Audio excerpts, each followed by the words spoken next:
Here. So Director Radcliffe, you were a member of the Houthi PC small group signal chain, correct?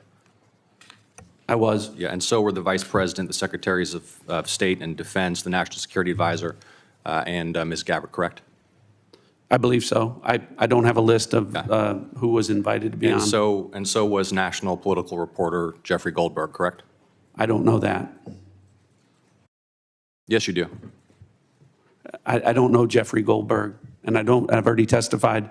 I don't know whether or how he was added. Okay, well, he was a member of the signal chain, and the discussion included the Vice President's private opinion on the wisdom of proposed U.S. strikes in Yemen, correct? I don't recall. Vance, quote, "I think we are making a mistake. I am not sure the President is aware of how inconsistent this is with his message on Europe right now. There was a strong argument for delaying this a month." You don't recall? I don't. As you You don't recall seeing that? read that, I don't. It included the private opinions of the Secretary of Defense on the timing of strikes in Yemen, correct? I don't recall. Director Radcliffe, surely you prepared for this hearing today. You were part of a group of principals, senior echelons of the U.S. government, in now a widely publicized breach of sensitive information. You don't recall whether the Vice President opined on the wisdom of the strikes? That's your testimony today under oath? In that setting, I don't recall. Here's what Secretary Hegseth said, quote, "Waiting a few weeks or months does not fundamentally change the calculus. Two immediate risks on waiting. One, this leaks and we look indecisive. Two, Israel takes an action first or Gaza ceasefire falls apart and we don't get to start this on our own terms." Your testimony is you don't recall the Secretary of Defense sending that message or reading it? I recall there being an exchange. I don't recall the specifics as you're reading it. Well, let's put it this way, Director Radcliffe, a discussion by senior U.S. officials on the timing and risks of a proposed military campaign and disagreements between the President and the Vice President about U.S. plans and intentions would be of obvious interest to foreign intelligence services, would it not? Yes. And they were discussing the timing of sending U.S. air crews into enemy airspace where they faced an air defense threat, correct? I'm going to, Senator, defer to the other principles that you're referring to about what the meaning and the context of what they were auditing. They're talking about the timing of U.S. airstrikes, correct? Yes. Yes, and therefore the timing of sending U.S. air crews into hostile airspace, correct? Yes. And therefore the time period during which enemy air defenses could target U.S. air crews flying in enemy airspace, correct? I don't know that. You do know that. Let me ask this question, General Hawk. You lead America's signals intelligence collection. Would the private deliberation of foreign senior officials about the wisdom and timing of potential military action be a collection priority for you and the U.S. intelligence community? Senator, it's our job to do indications and warning for both the plans and intentions of adversary leaders and for military commanders. And would not information about the timing of airstrikes allow a military to pre-position or cue air defense systems to shoot down enemy aircraft? I think, Senator, from our perspective, any advance warning is something that we certainly are trying to protect. Yeah. Director Radcliffe, this was a huge mistake, correct? No. A national political... Hold on. No, you Let me hold answer. on. No, Director The Radcliffe, I asked you a yes no. or no question, and now you hold on. A national political reporter You can characterize it how you want. was made privy The White to House has sensitive made information clear about that there imminent was an military inadvertent operations against a mistake, foreign terrorist an inadvertent organization. mistake of adding a reporter. And that wasn't a huge to a mistake? seal. That wasn't a huge mistake? Well, I think they characterize This is it an as a embarrassment. mistake. This is utterly unprofessional. There's been no apology. There has been no recognition of the gravity of this error. And by the way, we will get the full transcript of this chain and your testimony will be measured carefully against its content. Thank you, Mr. Chairman. I thank the witnesses again for their appearance today. I sense the Vice Chairman has something to add. I do. So I will recognize. Atlanta!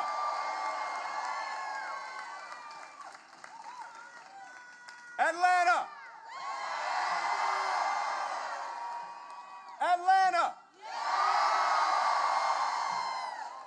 Atlanta, give it up again for our Senator, Reverend Raphael Warnock.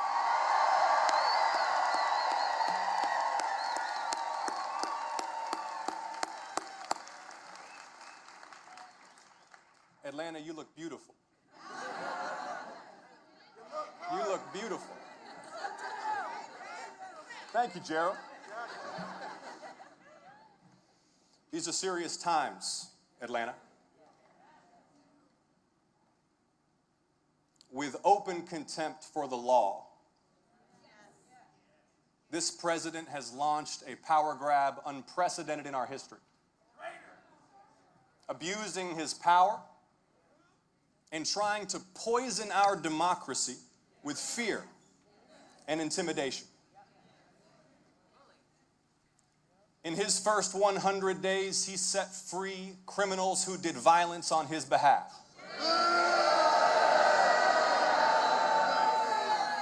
He purged independent watchdogs across the government who investigate corruption and abuse.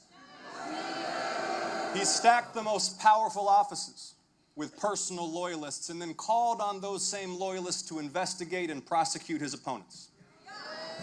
He's undermined the freedom of the press. He's retaliated against lawyers who have opposed him in court. He's defied and threatened federal judges. And he's given massive and unaccountable power to the richest man in the world who spent $300 million to elect him president of the United States.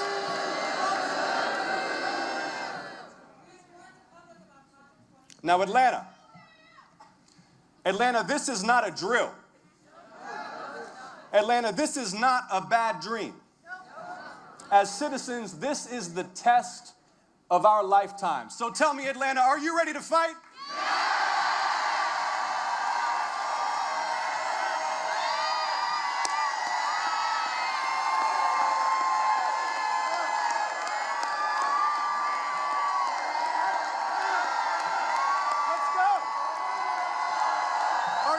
Fight, Atlanta!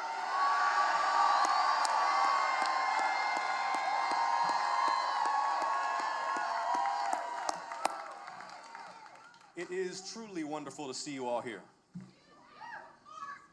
And I'd like to ask, first of all, every veteran in the building, please raise your hands and be honored by all of us here. Thank you for your service.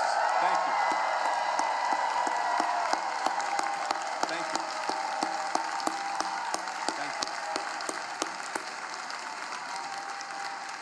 Thank you.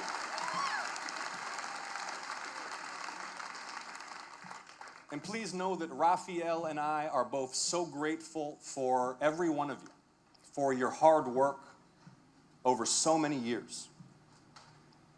So many years we've been working together. Take a moment and turn to your neighbor. Turn to your neighbor. Introduce yourself for a moment.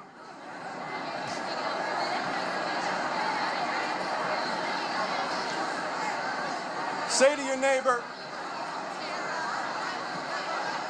neighbor, say we're in this together. Say we're in this together. Say we're in this together. Say we're in this together. We've been in this fight a long time together. And you'll recall 5 years ago we faced a different sort of crisis. It was the deadliest pandemic since 1918. Thousands died per day, tens of millions were out of work. The lines for the food banks, do you remember? They ran for miles. And Donald Trump was president then too. Thinking out loud about whether we should inject ourselves with bleach. You remember that? And at that moment of crisis, we held here in Georgia one of the most consequential Senate elections of all time. It was 2 for 1. 2 for 1.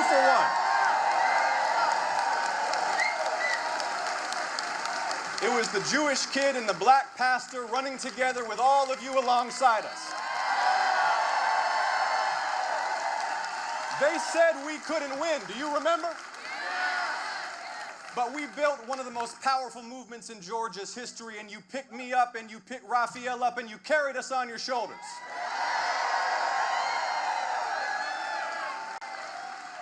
And now it is our deepest honor to represent you in the Senate. Do you all remember how it felt to fight and to win, Atlanta?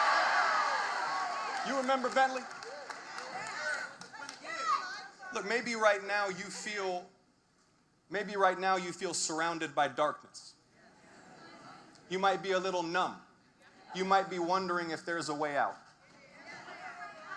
But Atlanta, we don't have the luxury of despair because there are so many counting on us. Children and pregnant women who rely on Medicaid.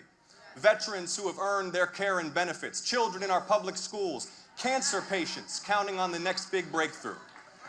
An entire world hoping the United States has not given up on freedom.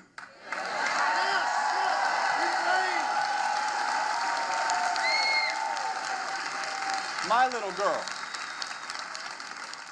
little girl and all our children who deserve to grow up in a kind and fair and decent country.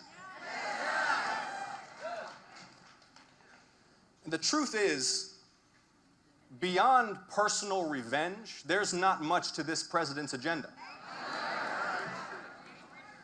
It's tax breaks for the rich and rounding up immigrants. That's the whole program. We've seen the bill.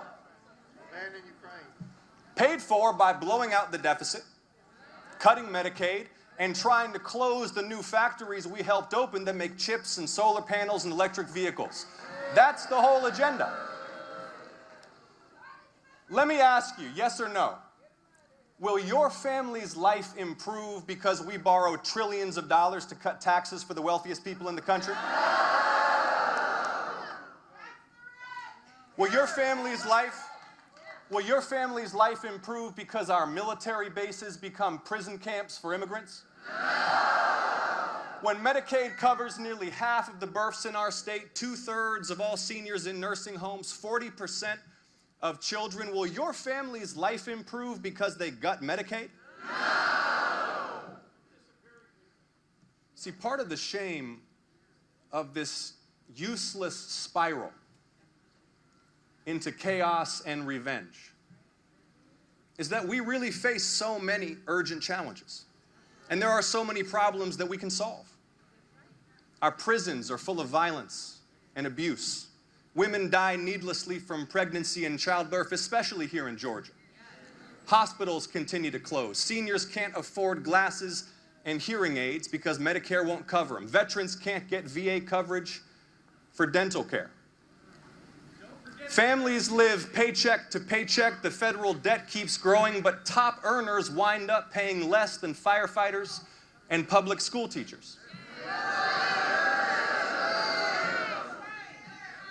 Now look, I'm not saying these problems are cheap and easy to solve, but we could solve them. And we must solve them. And none of this is on the administration's agenda. They just do not care. They do not care. Trump's cabinet is worth like $60 billion. That's not even including Elon. They are literally the elites they pretend to hate. The president is not at his palace in Florida thinking about whether you can afford daycare for your daughter, or how to stop insurance companies from denying your claim, or anything that matters to our daily lives. When is the last time you even heard Donald Trump talk about health care or child care? He's talking about invading Greenland. He's handing your data over to Elon Musk. By the way, I'm all for government efficiency. And government programs aren't sacred, they have to work. But when you randomly fire tens of thousands of people, no matter what role they fill, no matter how well they're performing, and then you have to scramble to fire them back because you accidentally fired the people who run the Veterans Crisis Line, and you accidentally fired the people who watch out for Ebola at the CDC, and you accidentally fired the people who fight bird flu on our poultry farms, and the people who protect our nuclear weapons. When you shut down research into Alzheimer's treatments and cures for childhood cancer, that's not efficiency. That's just cruelty and chaos.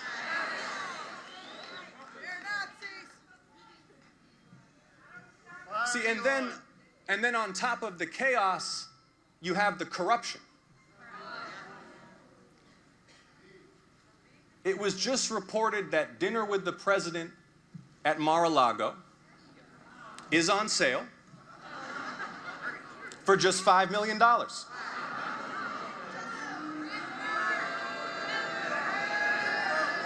And really, the whole royal family is cashing in.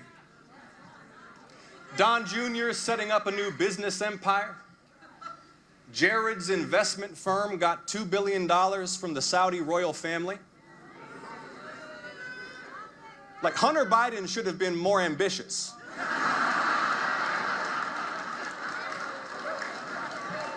$2 billion from the Saudi royal family. The president was already selling those Bibles made in China, but now they have their own meme coins. Did y'all see that? They literally stopped enforcing the law that prohibits bribery of foreign officials.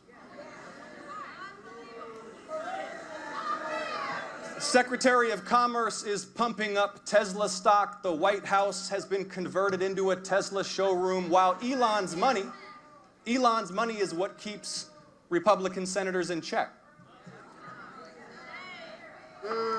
But the truth is that corruption in America runs a lot deeper than Donald Trump. He's not just a beneficiary of it. His rise is a symptom of it. Citizens United was the most destructive court decision in modern American history.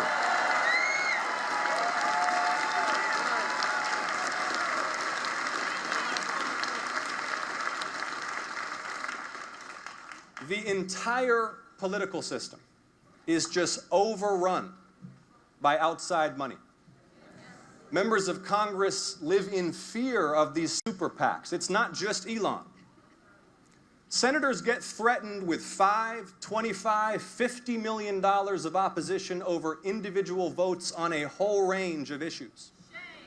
And see, this is why things don't work for ordinary people.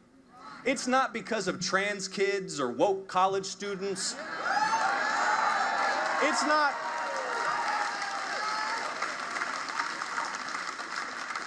It's not because of our new arch enemy, Canada.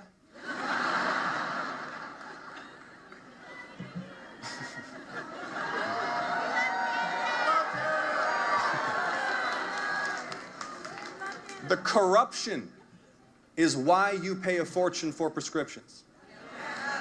The corruption is why your insurance claim keeps getting denied. The corruption is why hedge funds get to buy up all the houses in your neighborhood and Congress doesn't do anything about it. See, this is why so many have lost faith in our system. Because the system really is rigged. But Trump's not unrigging it. He's re-rigging it for himself.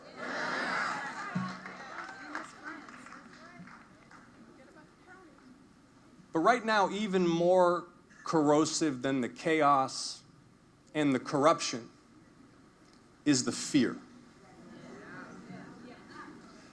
This administration is trying to poison our democracy with fear and intimidation. His goal is not just revenge. He wants to use the government to crush the opposition. And this is actually something we have never faced before. Not like this. Before you elected me, I led a team that exposed corruption and war crimes. We exposed the truth in places where criticizing the government is dangerous, where whistleblowers and witnesses will only meet in secret, where protest carries the risk of prosecution. And the atmosphere in America under Donald Trump reminds me more and more of those places. I've heard it in my office from some of the most powerful to some of the least. They say, we don't need a federal investigation. They say, we're not sticking our necks out right now. They say, we don't want any trouble.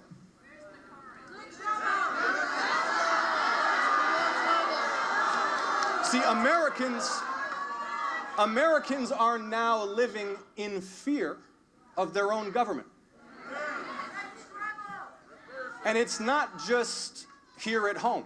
People from around the world who want to do business and research and tourism here are now being advised by their governments not to visit the United States because civil rights and civil liberties are eroding here so swiftly.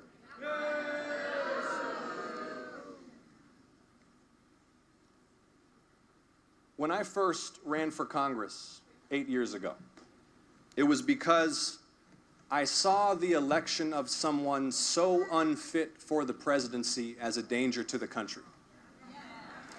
And you all got behind me because you saw the same thing. And when we won the Senate, it was because we still understood together the urgency and the necessity of the moment, and we knew Georgia could lead the way. And now each morning when I look at my beautiful 3-year-old girl and her sweetness and that magical, hopeful innocence and potential, I realize we have no choice but to keep going, Georgia. We have no choice.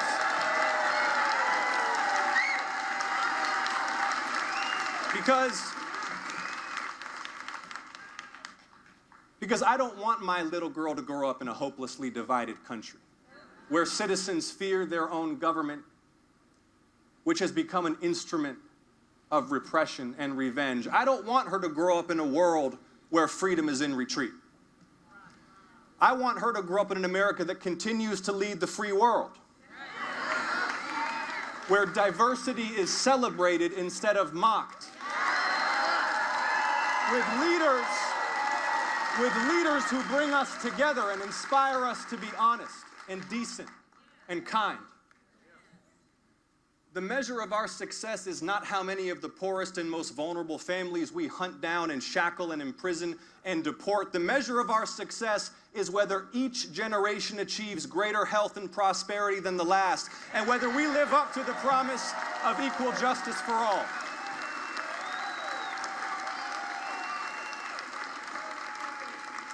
Senator Warnock and I are on your team. We're pushing back every day. When they cut HBCU scholarships, we fought back and we won. And we won. Republicans in Congress are already feeling the heat on Medicaid. We are pushing back every single day. We understand the assignment. And please trust us when we assure you that if we all do our part as citizens, we will overcome this. We will overcome this.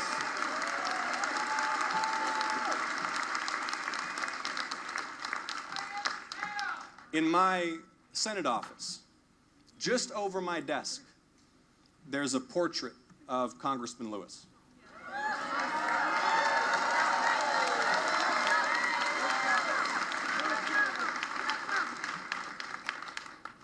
And I promise you, his spirit is with us in this place right now. Right now.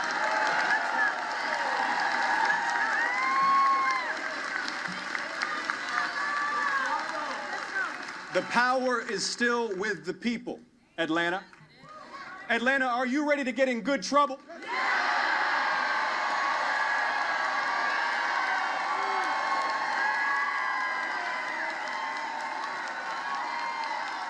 Atlanta, are you ready to speak out? Atlanta, are you ready to organize? Atlanta, are you ready to march? Georgia will bow to no king.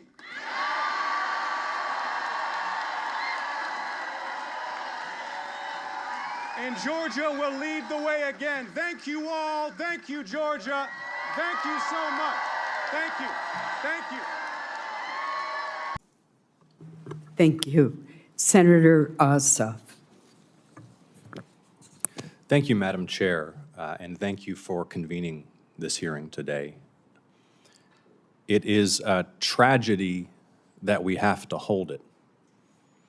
And evidence of the catastrophic incompetence of the Trump administration that the U.S. Senate is reduced to holding hearings to affirm that, yes, clinical research into childhood cancer is worth investment. A young woman came into my office, Ms. Stenson, just a few weeks ago and explained to me that she had stage 4 colorectal cancer, 3 children, and the clinical trial in which she'd been enrolled was paused. So those 3 little kids may now lose their mother. For what? Why? What's the constituency for this? Who out there in the American public is sitting at home demanding that we shut down cancer research and Alzheimer's research? We're going to pay for this not just in lives and children's lives right now, but we're going to pay for this for a century. Irreversible damage has already been done, and it's an outrage. And I hope that this hearing demonstrates that there's bipartisan rejection of these policies here in the United States Senate, and I hope that we'll follow up this hearing with real action. And Ms. Stenson, I've got a 3.5-year-old little girl at home, and thank God that your little girl is alive. For every parent can understand when you hold your precious, innocent, kind child and you fear the most intense fear that something could happen to them, to think that American parents with children who have cancer now don't know whether they can enroll that child in a trial because maybe there's a way to save that life. It's devastating. So thank you for being here and bringing your sweet little girl. Thank you for sharing your testimony with us. I have here a statement for the record from Emory University in Georgia that includes the following statements. Quote, "This research has contributed to significant advancements in treating diseases like cancer, Alzheimer's, infectious diseases, and cardiovascular conditions. Federal support for biomedical research is essential. Cuts or stagnation in research funding jeopardize these efforts and could have far-reaching consequences for both patients and communities. Even a short interruption of research funding could set back scientific progress for decades. We urge Congress to continue prioritizing bipartisan investment in biomedical research." And Madam Chair, I'd like to ask consent to enter that into the record. Without objection. Mrs. Stenson, my understanding is that Charlie's participation in clinical trials saved your daughter's life. Is that right? Yes. And because of what you've experienced and what you've been through in your advocacy, I would imagine that you've come into contact with other families similarly situated whose children are only alive thanks to clinical trials. Yes. I'd like to ask, at the end of the day, sir, forgive me, the multi-decade potential impact of this war on medical research. Talk about the long run, please, sir. I can tell you that in the next few months, we're going to determine, we're sitting at a crossroads. We are at this moment of extreme opportunity, and you've heard it from all of the scientists at this table about what's already been accomplished and what could be accomplished. Or there's another path, and that path is this path of the leaked pass-back budget. That budget, I hope it's wrong, but it says a 44% cut to NIH funding. And we can talk about administrative costs, we can talk about everything else. That level of funding means that we aren't in a race anymore. It means we aren't in a race anymore. And what that means is there may be cures for disease. There may be investment made in China and elsewhere that leads to some things happening that we would want. We're not going to be able to set the standards. We're not going to understand access. We're not going to have the ability to even catch up because the benefits will accrue to some other place. But what it really means for patients is that we can't drive the priorities. We can't say pediatric cancer. We can't say Alzheimer's. We can't say Parkinson's. We will have lost that race. And these early career scientists that are really in moments of panic right now, they are going to be determinative of whether or not we have a generation of scientists to replace the ones that we have today. This is not just a 5-year problem. It's a 10-year, 20-year, 30-year problem that it becomes not a virtuous cycle, but the opposite. It becomes a cycle on the way to a downward slope that we can't pull out of. In Germany, 100 years ago, if you wanted to do chemistry, you spoke German. And in the U.S., you spoke German. You had to learn German. 20 years from now, what is going to be the language of science? Is it going to be English? I don't know that for certain at this moment. We're at a crossroads to figure that out. It's a historical moment. Well put, and it's urgent. Thank you all. Thank you, Madam Chair. Good morning, Madam Secretary. morning. Thank you for joining us. I want to follow up on hurricane disaster assistance. Key priority for farmers in Georgia, Madam Secretary. It's worth noting that after Hurricane Michael in 2018, it took the Congress the better part of a year to pass disaster assistance. We worked together across the aisle here to get it done after Hurricane Helene in less than 90 days. Here's a quote from Aaron Moses, owner of Moses Pecan in Uvalde, Georgia.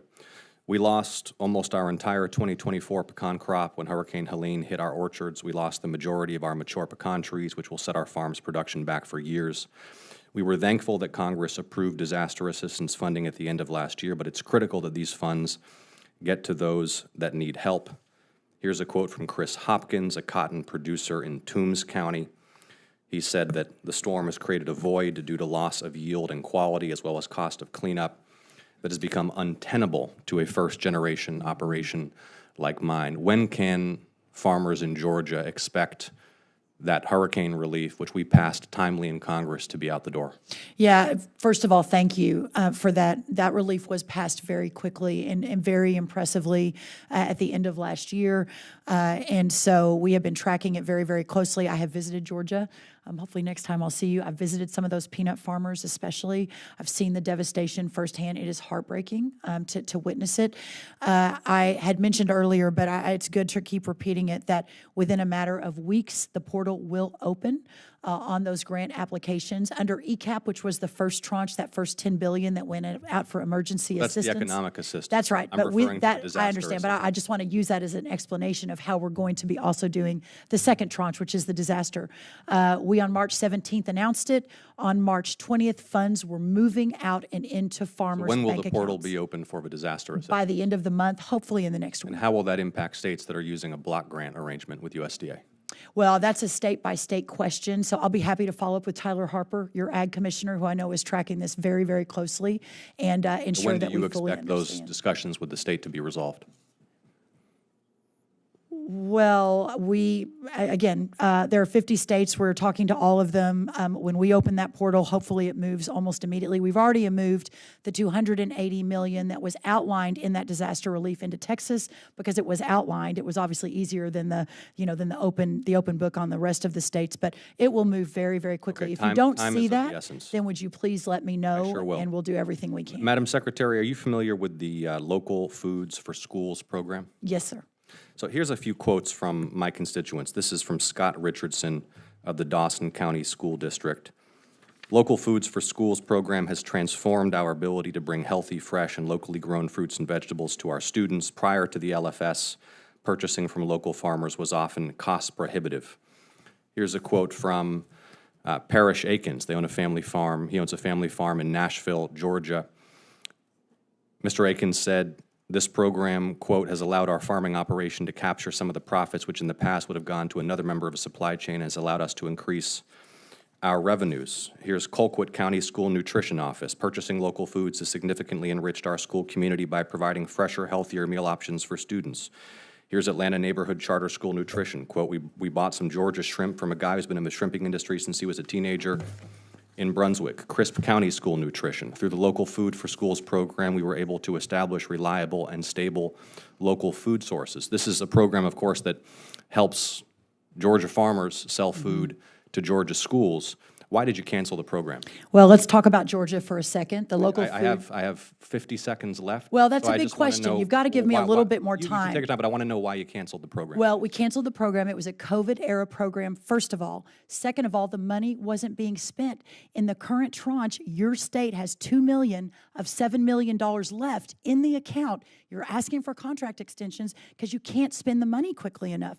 The food for the FPA, the LFPA, we've got $10 million of $20 million left. why you've rather got than money tailor in the the bank. why rather it's than not tailor a the good program use of did you cancel? taxpayer funds Well, my when you've constituents got believe that it taxpayer is. dollars. Well, I would love to talk to your constituents. I School wonder if system, they know farmers. that the state of Georgia has not moved that money out. Will We you can't please continue provide that. to the committee an economic justification for the outright cancellation of that program? An economic justification for the outright cancellation of the COVID-era program that was due to end. Yes, Of the we will local do Food that. for Schools program that my Yes. constituents enjoy and rely on? Yes, we will be happy to do that, sir. Thank you, Madam Secretary. Thank you.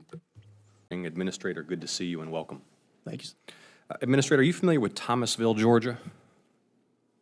I don't know. I've been in a lot of parts of Georgia. I was just in Georgia about a week and a half ago. Thomasville's in southwest Georgia. It is a great town known for Southern hospitality, great people, Mayor Mobley, Pastor Rich. There's a lot of agricultural activity around there. There's also a history, a legacy of heavy industry that has led to significant air pollution. And there remain significant concerns about air pollution, specifically particulate matter 2.5, and reported high levels of leukemia and pneumonia in and around Thomasville. And as you know, oftentimes these rural communities don't get the love and attention of the federal government. They can be forgotten. In Georgia, big cities tend to get a lot of the federal support. So there was great news for the good people of Thomasville last year when they won an EPA grant to help build a new health clinic, rehabbing the gym in the school to build a new federally qualified health center near 3 daycare centers, as well as to upgrade wastewater infrastructure. Earl Williams, who leads the Thomasville Community Development Corporation, called the grant a game changer. Mayor Mobley said the award represented a, quote, transformative opportunity to make vital health and safety improvements. But Administrator, you canceled the grant, and I'd like to know why. So I'm looking at, this was part of the Environmental and Climate Justice Block Grant Program. That's right. So and this gets to an earlier interaction that we had, and Senator Rounds got added as well. When Congress appropriates a block of funding, an administration is going to apply their policy priorities to how that money is going to get spent.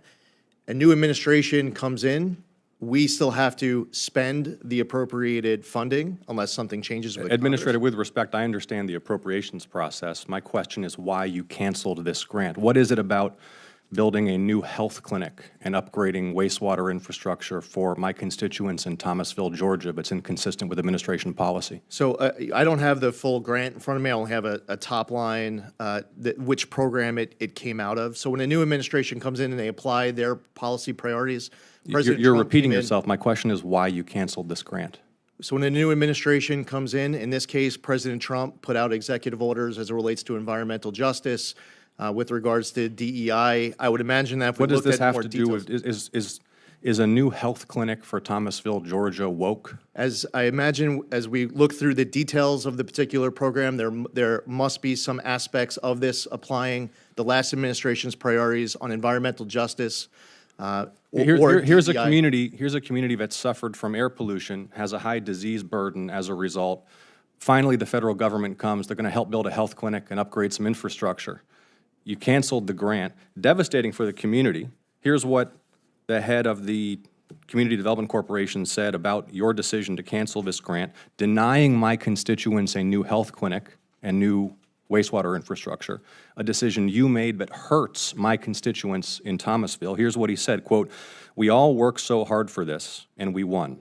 And then all of a sudden, one day, it's gone. And it was just a great sense of disappointment. It was almost like I lost a good friend. He sent me another letter, said, quote, "Our community is devastated. You hurt my constituents, and I don't need a civics lesson on the appropriations process or a broad critique of this program.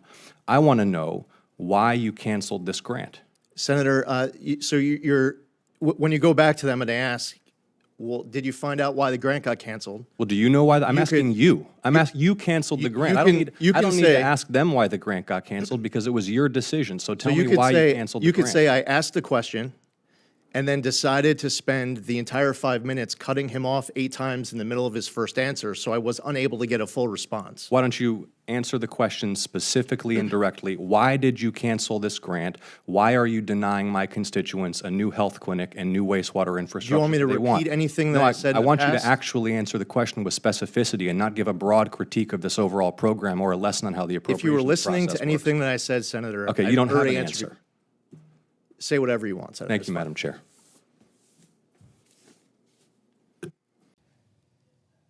Madam President, Eviatar David has always loved music, singing and playing instruments with his brother Eli and his sister Ye'elah at Shabbat dinners. Eviatar dreams of becoming a music producer one day. And that love of music led Eviatar to the Negev Desert for the Nova Music Festival on October 7th, 2023. For months, he'd been looking forward to a weekend of music and friends. But instead, Madam President, Eviatar is now, as I speak these words on the Senate floor, living his 591st day of captivity in a Hamas dungeon under Gaza. His brother Eli told me recently that another hostage recently freed brought him a message from Eviatar, that Eviatar misses most of all playing music with his family. Instead, Eviatar has been starved and kept in chains with a bag over his head. He and his best friend, Gil Gilboa Dalal, have been held together and tortured together. Eviatar and Guy both have younger sisters, older brothers, parents, friends, whose lives are shattered by their absence. This, Madam President, is Eviatar before. But recent photos show a man abused and malnourished. And he was recently taken to witness the release of other hostages and then returned to captivity simply to torment him. Madam President, I first met Eviatar's brother Eli when he visited Atlanta and then hosted Eli at my office here in the Senate. And I was inspired by the tenacity of his hope and his relentless effort to ensure his brother is not forgotten. And today, Madam President, I rise to demand Eviatar's freedom and to demand yet again the release of all hostages held in Gaza. Many of us in Atlanta's Jewish community, including Or HaTorah, Beth Jacob, B'nai Torah, and now all of the synagogues of the Atlanta Rabbinical Assembly, have decided to adopt Eviatar's case, to call relentlessly for his immediate release and to ensure he is not forgotten or left for dead. This 24-year-old man has now spent 2 birthdays in brutal captivity, where he remains right now at this moment.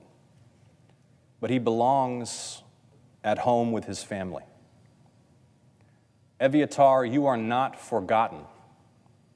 Free Eviatar David. Free him now. Thank you, Madam President. Chairman, Mr. Secretary, good to see you. Welcome. Thank you.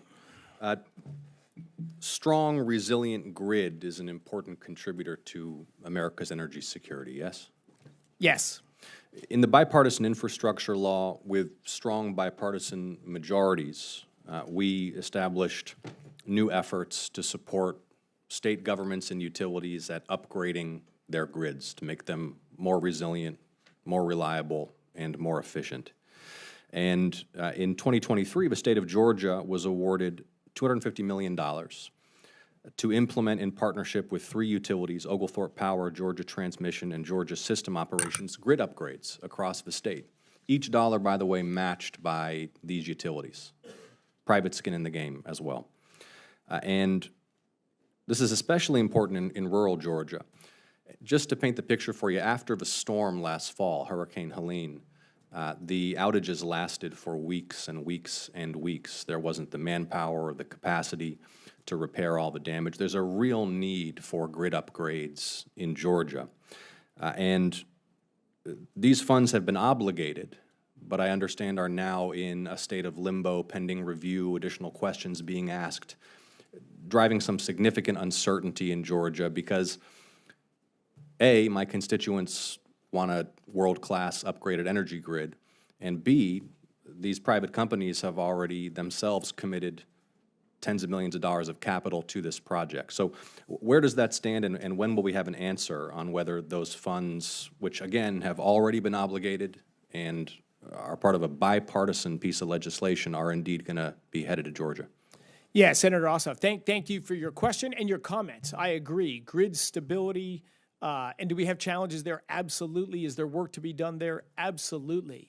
I don't think you were here when I first laid out the reason. One of the reasons we're doing these very careful reviews was it's a similar story for the grants as the Loan Program Office, but I'll give the numbers from the Loan Program Office. It extended $43 billion of credit in the 15 years it existed as an office.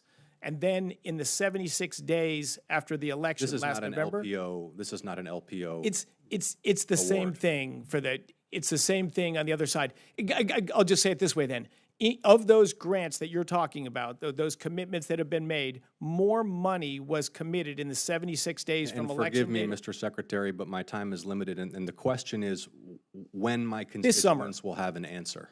This summer. We put together a team, a process. We're engaging with the lenders, and we're running through them. And everyone that's viable, it's going to help the community of Georgia. It's financially viable. Those are the things that'll go forward. This again, bipartisan legislation, grid upgrades, bipartisan support in Georgia, award to the state of Georgia, private investment to accompany it, clear unmet need.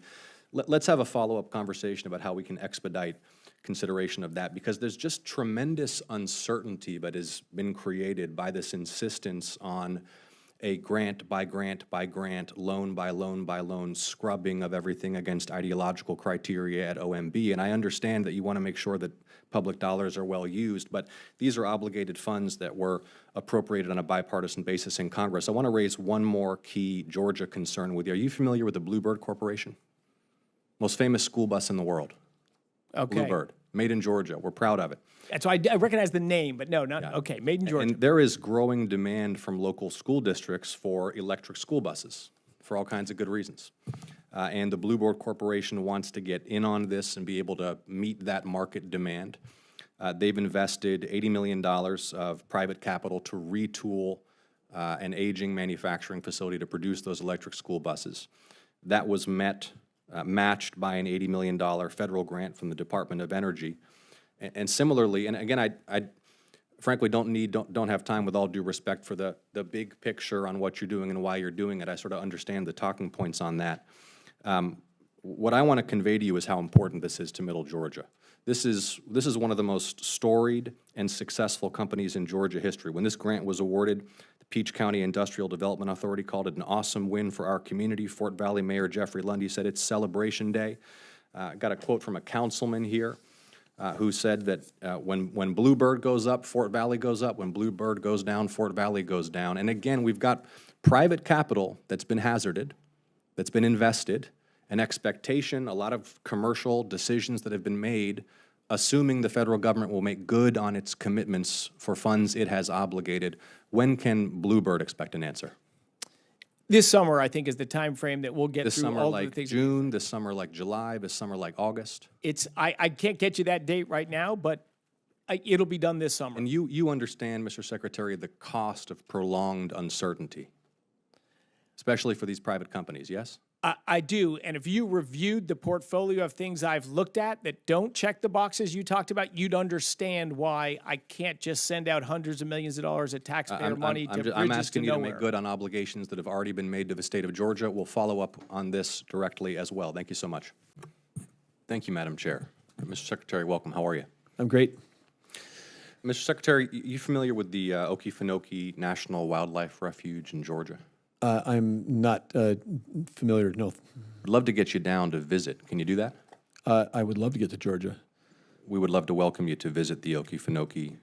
It is one of our state's great treasures, one of the most beautiful, biodiverse wildlife refuges in North America, the largest blackwater swamp of its kind in North America. There is an effort with bipartisan support that the previous administration supported to secure UNESCO World Heritage Site designation for the Okefenokee. This has strong bipartisan support among local officials, state officials in Georgia, former Governor Sonny Perdue, Lieutenant Governor Burt Jones among them. Will you continue to support our efforts to secure UNESCO World Heritage Site designation for the Okefenokee, which is now in your purview as part of a National Wildlife Refuge system? Well, I'm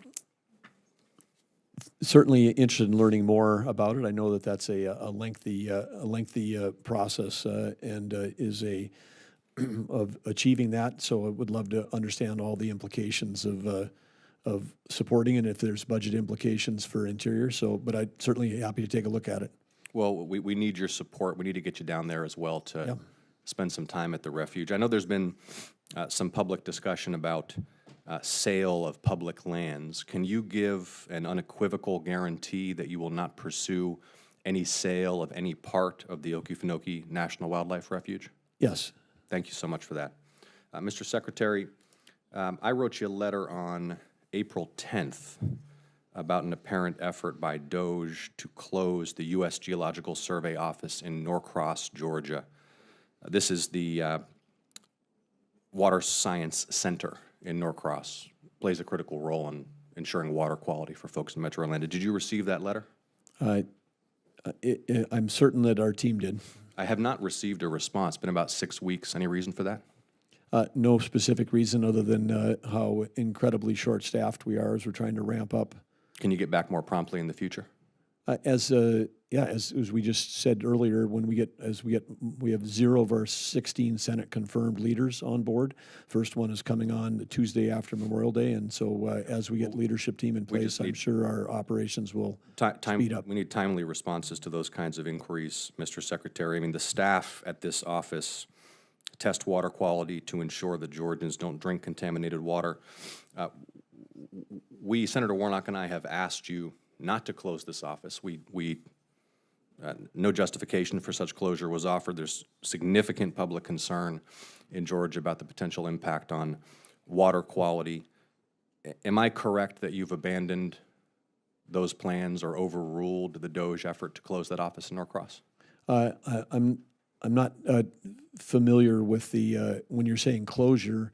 I know that there was an effort to take a look at all the real estate we had, particularly the fact that we had virtually every employee in Interior was working remotely, and yet we were paying hundreds of millions of dollars in real estate bills. And so I think it was reasonable that we took a look to say, do we need the real estate? But I'm not sure when you're saying closing the office, if you're talking about the positions or about the office lease, because I know some office leases were being considered removed and some have been. Yeah, so DOGE expressed its intent to close the U.S. Geological Survey Water Science Center in Norcross, Georgia.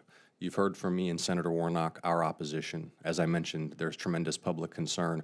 Are you still planning to close that office? Well, we'll certainly take this particular request under consultation, and our team will be in discussion with you and your team about that.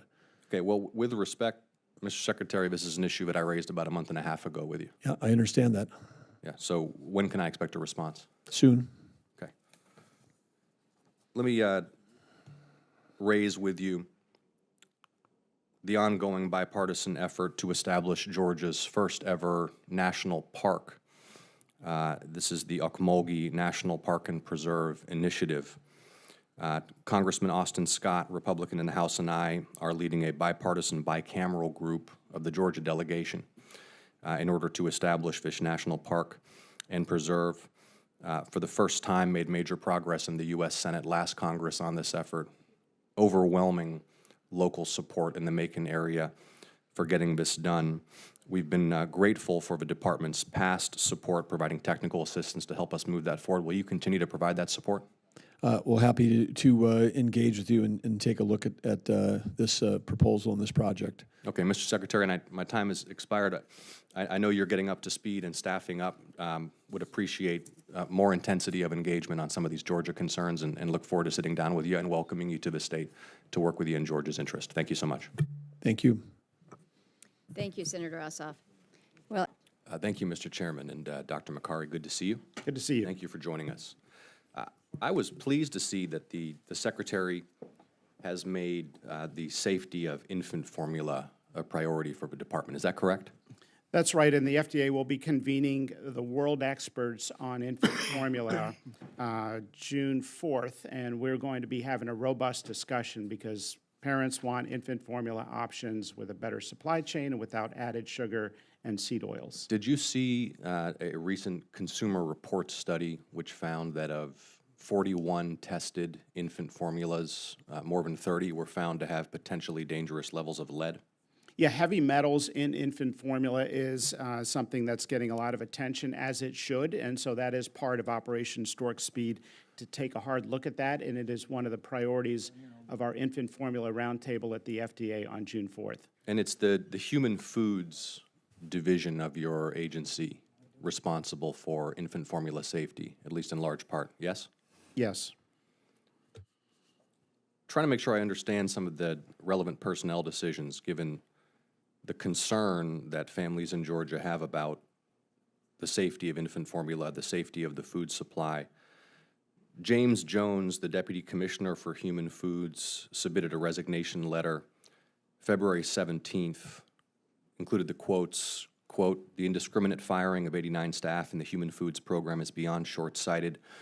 The foods program staff at FDA is the envy of the world in its technical, professional, and ethical standards." It goes on, "The employees fired this past weekend are the most recent hires and generally come to federal service with the most recent education and represent the future of the agency. They included staff with highly technical expertise in nutrition, infant formula, food safety response, and even 10 chemical safety staff hired to review potentially unsafe ingredients in our food supply." That was February 17th. You were asked on April 17th whether any of the personnel reductions had included personnel responsible for food safety or infant formula safety. You said, quote, "There were no cuts to scientists or reviewers or inspectors, absolutely none." You were asked on April 23rd on CNN and said, quote, again, "There were no cuts to scientists or inspectors." But then just 2 days later, an HHS spokesperson confirmed that, in fact, scientists had been fired and that you were scrambling to rehire them. Is that, did you in fact say on April 23rd there were no cuts to scientists or inspectors? Just before we get into the details, is that an accurate quote? No scientific reviewer was cut as a part of the reduction in force. So you said there were no cuts to scientists or inspectors. Didn't you say that?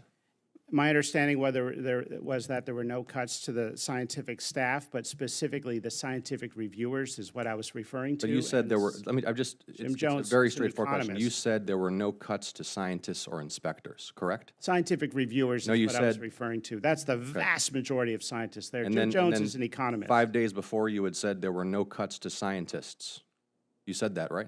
I was referring to scientific reviewers. There are but scientists had been fired, correct? There have been research scientists in some labs that have been doing some research. Some of that research is good, some of it is not good, and so there have been no cuts to scientific reviewers. And in fact, scientists who study the safety of infant formula had been fired, correct? I'm not aware of any scientist who studies infant formula that has here's the reporting in the New York Times, which says the HHS spokesman said those employees called back had been inadvertently fired, and the decision to rehire specialists on outbreaks of food-related illnesses and those who study the safety of products like infant formula.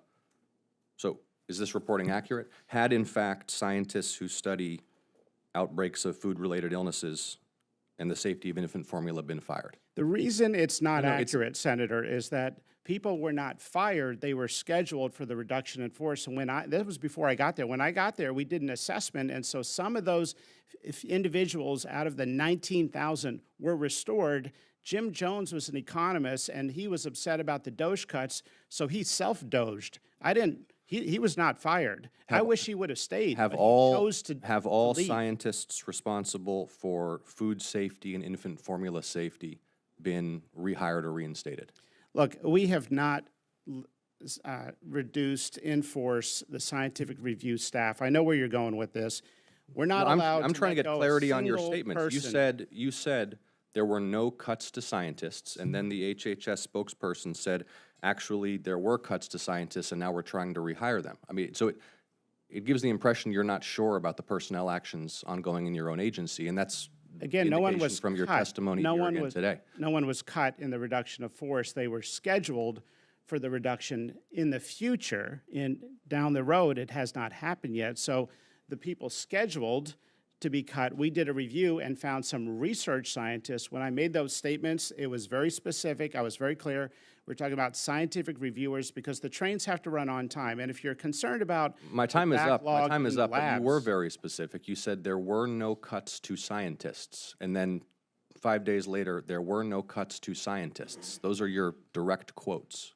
There were no cuts to scientists, but there were cuts to scientists. No, there were no cuts to scientists because people were scheduled for the reduction in force down in the future, and the people scheduled were reevaluated, and we restored a couple research scientists, and I was referring not only to them, but to how many? To the scientific reviewers. How many scientists responsible for preventing outbreaks of food-related illnesses and the safety of infant formula have been restored or reinstated? There were no scientists that were in charge of preventing outbreaks that were part I didn't of the say reduction. in charge. But I mean, this is the problem in government. Somebody has a fancy sounding name like infant formula safety, and no one can ever touch them, even if they're not doing their job. Okay, I tell you what, how about this? Redundant. I'll send you, so that you can get accurate information to the committee, I'll send you some very detailed questions about this, and you'll respond in full, yes? Yes, just keep in mind, the agency was half its size in 2007. We didn't have outbreaks and rampages and food outbreaks. Well, we had a huge infant formula safety crisis in this country just a few years ago. Do you recall that? That was because of several problems, including... Yeah, but so you will respond in full to the questions that I send you. I'm always happy to respond in full. Thank you so much, Senator. Dr. McCarthy. Thank you. Thank you, Mr. Chairman. General Miller, thank you again for being here. Thank you for our conversation yesterday as well. I think you're aware last August I had the pleasure of hosting Air Force Chief of Staff General Alvin in Georgia. We visited several installations, including Moody Air Force Base in Valdosta. And man, are the people of Valdosta proud of and supportive of Moody. Mayor Matheson, Dr. Lucy Green of Moody Support Group, I mean, that is a base community that just loves hosting the Air Force and provides so much support for the airmen and the civilians who work on and around the base. And they are thrilled that Moody has been selected to host the F-35 with the A-10s leaving the force. And critical infrastructure upgrades are already underway to prepare the installation for that transition. You and I discussed this yesterday, and here in this public setting, I'd like your commitment again that you will work closely with me, with the subcommittee, with the community in Valdosta to ensure that the base is prepared and successful to swiftly bring those aircraft to Georgia. Senator Ossoff, Ranking Member Ossoff, thank you for the call yesterday, taking the time. Absolutely, Moody has so much combat capability for the United States Air Force in one place, from the rescue squadron to the base defense group to the fighters there, A-10s now, F-35s in the future. I do commit to you to work. It's a multifaceted question. You asked, how do we pull to the left? And so pulling to the left is, looking at the environmental requirements, the facility requirements that you just mentioned, the aircraft laydown, all the combat capability. And Most familiar with Robin's and Valdosta's support to the Air Force communities, and can't thank Georgia enough for that. Thank you. Looking forward to working with you on that. And I do want to discuss Robin's. And again, you and I discussed this yesterday, but I want to raise here in this public setting once again with you the condition of the air logistics complex. I mean, you know how extraordinary the work being done at Robin's is in terms of all of the maintenance and not just on the airframes, but also the avionics and so many of the systems. But that air logistics complex really needs more investment. The condition of the facilities, degradation, neglect, faulty construction, it's a disservice to the airmen and civilians who are there, making sure that the Air Force has aircraft, avionics, systems that are in the state they need to be in. So I'm asking you here for your commitment to work with me and the subcommittee and the leadership at Robins to accelerate investment in key projects at Robins that may include FSRM funding and to upgrade facilities at the air logistics complex. Yes, sir. And in the public forum, I do want to just applaud Warner Robins Air Logistics Complex has turned around vexing problems we've had with weapon systems F-15, C-5, C-130 in all aspects, meeting on-time delivery and providing more flight line availability for those weapon systems in wings throughout the Air Force. And you remarked avionics in particular is a particular skill set that the complex there produces for many weapon systems that I didn't just mention. And you do have my commitment that looking at not only the workload that's there now at Warner Robins, that what's in the future also coming to Warner Robins, that the facilities, the infrastructure, the overhead cranes, the power, all the ability in the classified environment also for the avionics, as mentioned, will be addressed and planned for in advance and not late to need. Thank you so much. Looking forward to working with you, General. And Admiral Jablon, thank you as well for your service and your testimony today. Georgia is proud to host Naval Submarine Base Kings Bay. We are proud to host the East Coast home for the Ohio-class submarines. We are working closely with the Navy and with the Department in order to prepare for the transition of the Columbia-class boats. It is one of my top priorities to make sure that we're investing in Kings Bay to prepare it for the equipment and the missions that are coming. Can I have your commitment, Admiral, to work with me and the subcommittee and the leadership at Kings Bay and local leaders in Georgia to ensure that the base is fully prepared to accept the new Columbia-class submarines? Senator, thank you for that question. As a former Submarine Group 10 commander in Kings Bay, you do have my commitment to work with you and the subcommittee. As you know, the Columbia-class submarine is our #1 priority in the Navy, and the infrastructure which supports that is vital to its success. Thank you, Admiral. Thank you, Mr. Chairman. Thank you. Mr. Marks, I want to touch on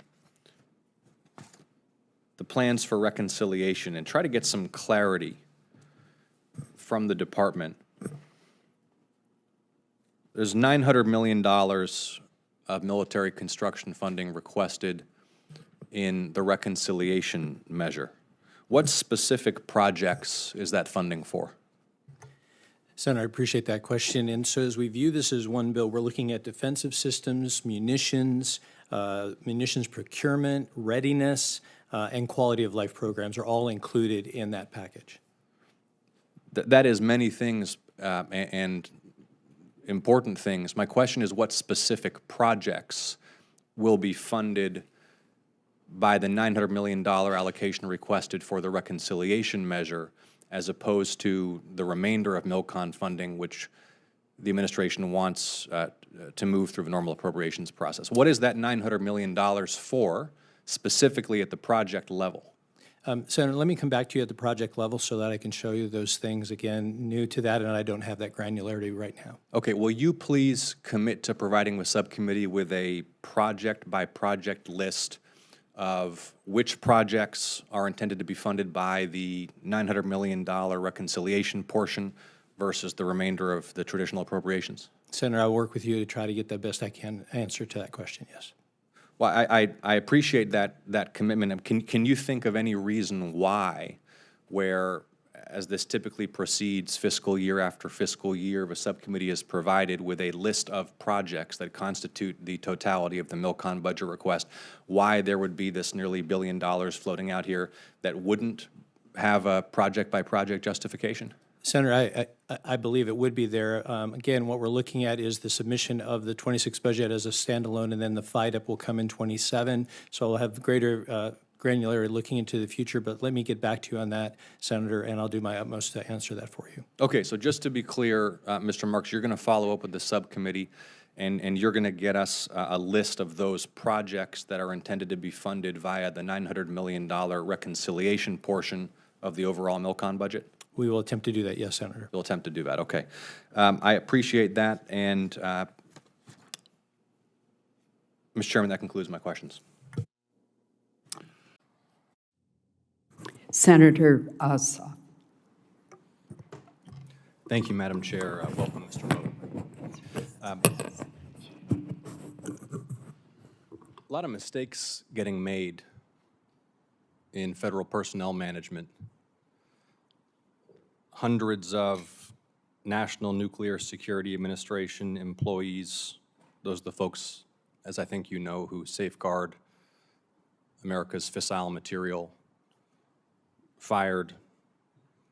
You had to scramble to hire them back for obvious reasons. That was a mistake, right? Senator, I'm here on behalf of the rescissions package. Well, you're here to answer questions that senators want to ask you. It was a mistake to fire hundreds of people responsible for the safety of America's nuclear stockpile, and a mistake that you had to remedy by scrambling to rehire them. It's okay to acknowledge mistakes, Mr. Vogt. I think those questions are better posed to the agency heads that But made I'm posing decisions. it to you, Mr. Vogt. Again, Was it a I'm here to mistake? I'm here to testify on the decisions that I've been a part of and to send. You're the budget director. The rescissions package. You're the that- budget director. aware- Was it I a am mistake aware of to that. fire hundreds of people responsible for safeguarding America's nuclear stockpile? It was because the administration had to scramble to rehire them, right? It was a mistake. Senator, the You fixed it. administration went through a very extensive Department of Government Efficiency process that was very dynamic. Cabinet heads were making the final determinations, and they made adjustments where they felt they needed to. Was it? But I'm going to let what them about explain those hundreds of- decisions. Hundreds of Food and Drug Administration medical device reviewers and food safety reviewers fired, I guess, accidentally, and then rehired. A mistake, right? I'm going to let the cabinet secretaries explain the decisions and what was going on. I don't have the information to give you a sense of the granularity of every one of those decisions. Were you not aware, for example, until this hearing, that the nuclear safety workforce had been gutted and then that decision had to be reversed? Is this the first you're hearing about that?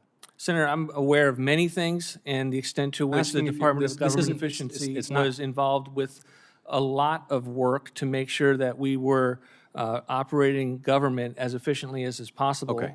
You know what And would be the extent to what, which what would be very simple is just yes, that was a mistake to fire hundreds of people responsible for safeguarding America's nuclear stockpile.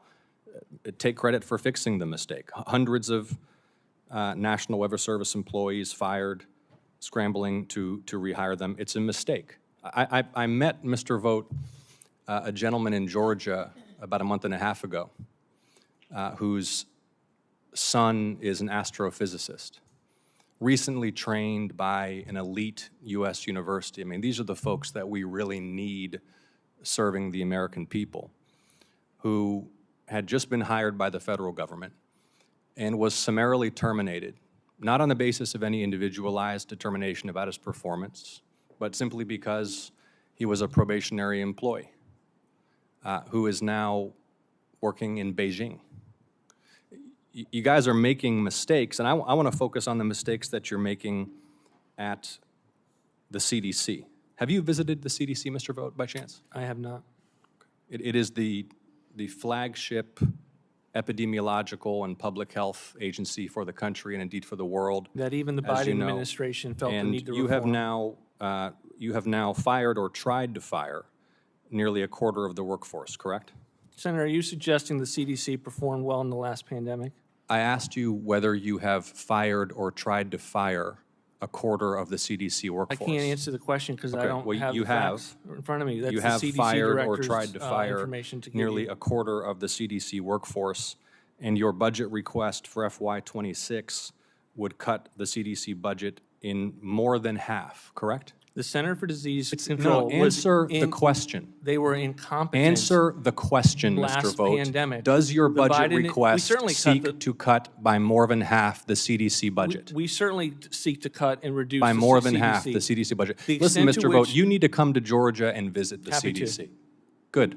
We'll make that happen because you are destroying this institution. And whatever criticism you have about their past performance, they are essential to public health and epidemiological defense in the United States. You're crushing morale, you're crushing capability, and you're destroying my constituents' lives. And I am grateful for the commitment you've made to come to Georgia and visit the CDC and sit down with those employees. Thank you, Senator, Madam the Biden Chair. administration I don't want to proposed hear about the reform. Biden administration. did. You're here on behalf of the Trump administration. The witness is allowed to answer the question. The time, however, has expired, but would you like 30 seconds to answer the question? I would just point out, Senator, that the Biden administration thought the need to put forward a reform proposal because of the performance of CDC in their performance in the global pandemic of COVID. The CDC can be and should be reformed. Our budget reflects that. I look forward to coming to Georgia to visit CDC. I look forward. Madam President, I call up my amendment 2696 and ask that it be reported by number. The clerk will report. The senator from Georgia offers an amendment number 2696 to amendment number 2360. Madam President, instead of adding trillions to the debt and tax cuts for the rich while destroying Medicaid and renewable energy, I propose we help our constituents afford health insurance. If we allow Affordable Care Act benefits to expire, as this bill would, more than 1 million Georgians will pay more for health insurance next year. A family of 4 in Clayton County making $65,000 a year, that's a $2,600 increase. Dougherty County, $2,200. Chattahoochee County, $2,300. Augusta Richmond County, $2,600. Liberty County, $2,600. Macon-Bibb County, $2,700. The AJC, our paper, reports 300,000 Georgians would lose insurance altogether. And that's on top of the cuts to Medicaid and hospitals. A vote against this amendment is a vote to gut the Affordable Care Act and raise health insurance premiums. I urge a yes vote. First of all, Dublin. You and I discussed Dublin yesterday, and as you're aware, predating your tenure, very significant sterilization failures that led to the potential exposure of thousands of Georgia veterans to bloodborne diseases, and indeed, some of those who may have been exposed later tested positive for HIV and hepatitis. In March of this year, the Inspector General conducted an additional inspection of facilities at Dublin and found continued egregious failures. Can you assure the subcommittee and Georgia veterans that these issues at Dublin have been resolved? Yes. I've actually been to Dublin. I was there about 2 months ago, and we've gotten reports since then. This was about the time Dr. Lieberman, who is our chief doctor, who is over VHA, has confirmed this as well, that those have been replaced. The problem there is a conversation we just had a few minutes ago about leadership, and that's what we're trying to correct. Right now, there's still we're trying to get permanent leadership into the Dublin facility. And for those who may not know the Dublin facility, this is a facility. It's a great part of the state of Georgia. That's my, I got a lot of friends and family down there, but it's harder to recruit down there. It's harder to get folks to come into that facility and want to be there long term. So we're trying to work that out because I think this is a leadership problem that and forgive me, Mr. Secretary, I want to get to the leadership at Dublin, but just to be clear, in order to ensure that we're informing the public, your testimony is that these issues have been resolved at Dublin. And does that include all of the outstanding Inspector General recommendations that were found in March? The March 6th report says that there were significant failures to resolve previous OIG identified deficiencies, failure to fully implement SensiTrack, which is an electronic surgical instrument tracking system, failure to address concerns of the SensiTrack coordinator's performance on implementation, failures to resolve concerns related to sterilization facilities, have all of the Inspector General recommendations with respect to Dublin sterilization, which were not yet implemented in March, now been implemented? No problem. To my understanding, yes. And I'll be happy to, because this is, again, for you and I both in Georgia. I'll be happy to go back and look at that again. My understanding is, yes, Dr. Lieberman said it has, but I'll be happy to go back and look at that and make sure. Yeah, and that same March inspection, in addition to the not yet completed or implemented recommendations from the past OIG report, again at Dublin, this is March, the OIG determined that sterilization and operating room staff failed to remove non-conforming surgical instruments from the rectal tray. OIG found additional surgical instruments in non-conforming condition, and that contrary to policy, staff reprocessed and used non-conforming instruments at the facility. A range of other failures. That was in March. So your assurance that the Inspector General's recommendations have been implemented is appreciated, and I would welcome any follow-up you can provide as soon as possible so that we can reassure folks who are served by this Dublin facility that they're safe getting care there. I will definitely do that, and not to give away, there's some issues at Dublin, especially with this. This is, as you well know, probably before your tenure as well and mine as well, Dublin has had this, there's been some issues down there before. We're going to make sure of this. We're staying on top of it. But I will, again, correct you, and I'll get you some information. And you mentioned that at Dublin, leadership is a major issue. Yes. And as of, we got this report in May. So as of May 9th, we received a report that the recruitment of a new medical director at Dublin was on hold due to the hiring freeze. Now, I know you have faced substantial pushback on the effects of that hiring freeze. Can you confirm that you've changed course and you've exempted that position now from the hiring freeze? Those are exempted, yes. As I shared yesterday on the phone, those are exempted, yes. Okay. And when was that exemption made? Because this was we got this on May 9th, said that recruitment of a new Dublin May 15th. director. May 15th. Yeah. Okay, thank you very much. So that would have been after. Atlanta. Recent Inspector General report focused on Atlanta. This is a June 12th report on staffing shortages, among other issues. Now, and I think you know this, Mr. Secretary, for years, the wait times at the VA Medical Center in Atlanta have been driven in large part by staffing shortages. I've heard it from the leadership there year after year. This Inspector General report found, as of June 12th, 208 vacancies at the Atlanta VA, including 67 provider, 42 registered nurse, 32 licensed practical nurse, 49 medical support assistant, and 18 pharmacist positions short at the Atlanta VA. What is your goal, the date that you'd like to bring the Atlanta VA up to full staffing, please? To hire them all. If you got any, and by when is my question? As soon as possible. I mean, there's no delay here in this. This is and I think if we would also look at the Atlanta market as well in healthcare, we'd also see other at Piedmont, also at Northside, also at the St. Joe's and others having similar shortages in their staffing.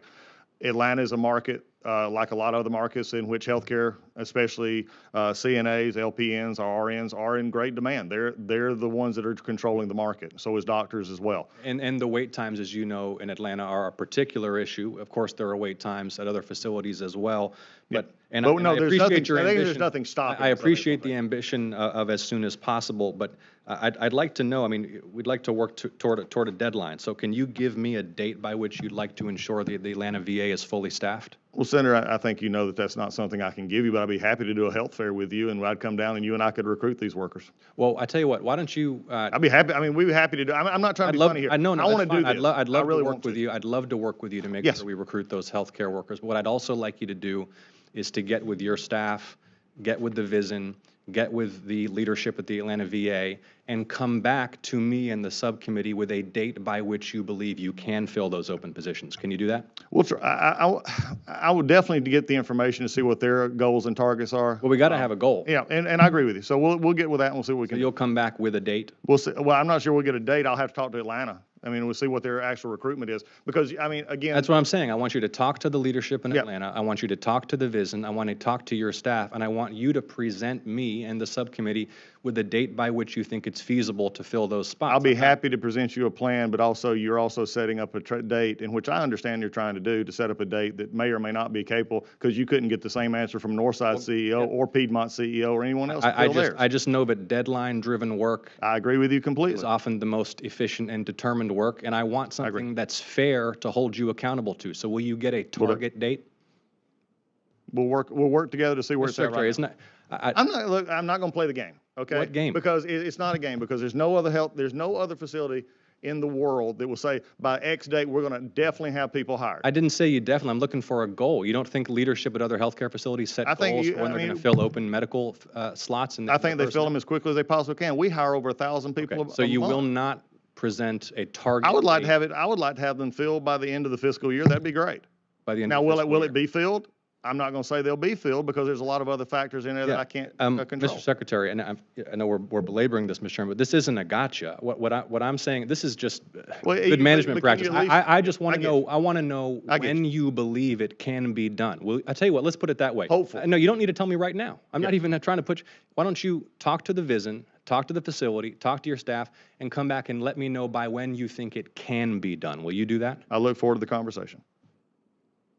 Yeah, I mean, I look forward to the conversation. Will you let me know? You're asking for me an answer that I can't give you because I've not talked to the other people. I'm not asking for the date. I'm asking if you can give me a target. Yes, I can get. We can look toward giving you a target. Yes. Okay, that's all I needed on Atlanta, Mr. Secretary. Thank you. Thank you. I just got some additional questions about a letter that I sent you at the beginning of this Congress. But first, Augusta. WRDW, WJBF, Augusta reported this month, an IG report says VA Augusta leaders fostered, quote, a culture of fear with a, quote, threatening and abusive communication style and allegedly retaliated against employees who shared concerns. I know the acting director was put on leave pending an investigation. I think that's a positive step. We spoke yesterday, Mr. Secretary. You confirmed you were recruiting for leadership at both of these facilities. Can you confirm that it's among your highest priorities to get a permanent new leadership staff in at Augusta? Yes, and I'm to further elaborate without trying to belabor this because I know where we're at, but there's actually two incidences here that I'm going to report. The one that you just mentioned was done earlier, if not right before I came in, and that was the workplace issue, the leadership issue. That person actually was I called, failed up, and was put in the VISN and administrative role. I made the call that we needed to put that person on administrative leave because if the reports had already shown that there was a toxic workplace, putting our veteran employees and our VA employees in a bad place in a workplace. So that one was out.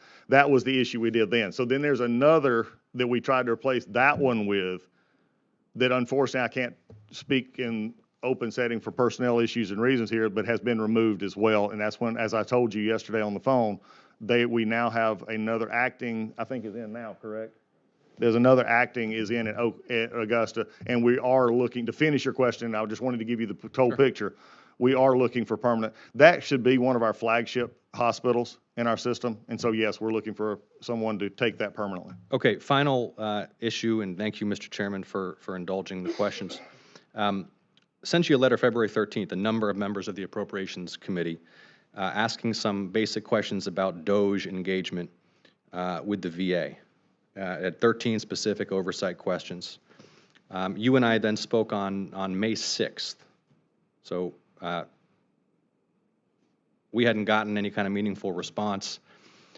You committed to get me meaningful responses. Still have not gotten responses to these questions. And I think this is an opportunity to bring transparency to an issue about which there's been a lot of public controversy and concern. So I haven't gotten answers to these questions that I asked and a number of members asked in February, so I want to ask you now, which DOGE personnel have visited VA facilities?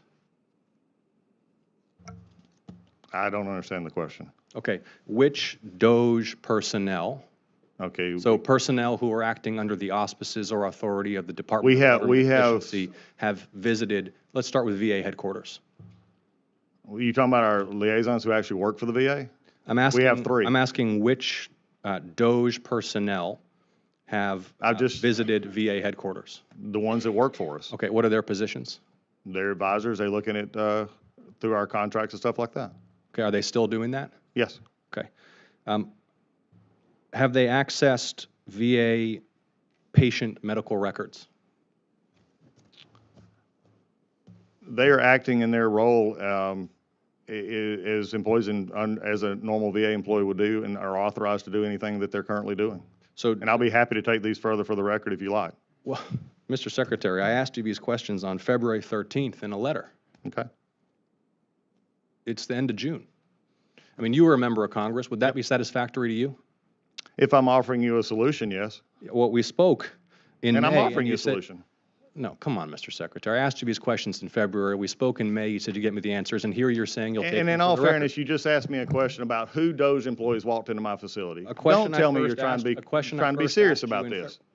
I mean, what DOGE employees? I mean, No, what I just and- asked you was, Mr. Chairman, what I just asked you is, have DOGE personnel access I'll be the happy to medical take- records of veterans? and in I the have VA told you database? that I told you they're acting in the roles under everything that There they're would be a supposed to as lot VA. less concern about this if the answers weren't so cagey on it all. There's no caginess to it. Any VA employee who has access to anything and work at the VA is totally responsible and trained Let's to do work what they together, do. Mr. Chairman, to get some clarity on this, because I'm not satisfied. It's been months. I don't know why there is such a lack of willingness to engage on this topic. We will follow up, Mr. Secretary.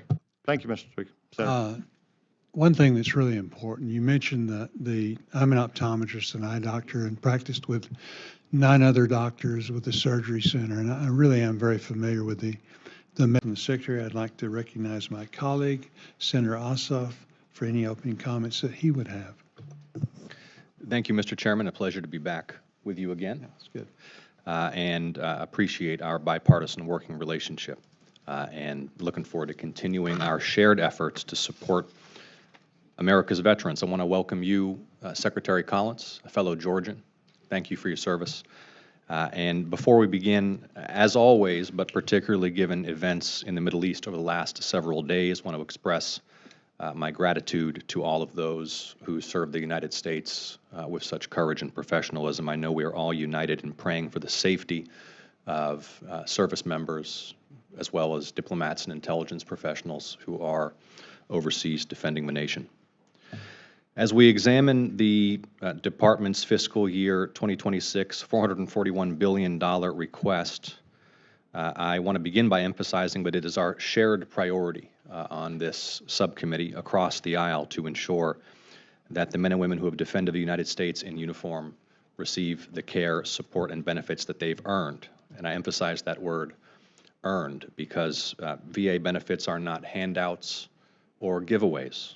This is a sacred contract between the nation and those who have defended it, as well as their families. The purpose of today's hearing is for the Secretary to present the VA's budget request for fiscal year 2026. I echo the chairman in expressing my concern at the lack of supplemental materials and budget justification materials, which makes it very challenging for us to assess the merits of the overall request. I hope we can get some more details in the course of this hearing. We see that the overall discretionary and mandatory funding levels for VA have increased. We recognize, the chairman also mentioned, in the first 2 years of the PACT Act, between August of 22 and August of 24, in Georgia alone, Mr. Chairman, more than 6,500 new Georgia veterans enrolled in VA health care. We have seen 51,000 veterans with PACT Act claims granted. And of course, to serve America's veterans, the VA needs to be staffed appropriately to provide care both within and without the walls of VA facilities. And the VA needs to be welcoming to all veterans who have worn the uniform and to offer programs and assistance that these veterans need. Mr. Secretary, you've requested a significant increase to expedite the rollout of the electronic health records modernization effort, as well as an increase in the construction accounts. Perhaps most significantly, and I know of substantial bipartisan concern, we see a shift of $18 billion away from what Congress advanced last fiscal year for VA medical care. Those funds have been reprogrammed toward the toxic exposure funds, of course, a worthy endeavor and something that was established via the PACT Act, but there is substantial concern about this cut to the medical care account. Hope we can get some more details on that in the course of this hearing. And Mr. Secretary, you know that now and long predating your tenure, Georgia veterans and veterans across the country are deeply frustrated. They're frustrated by wait times for appointments and care.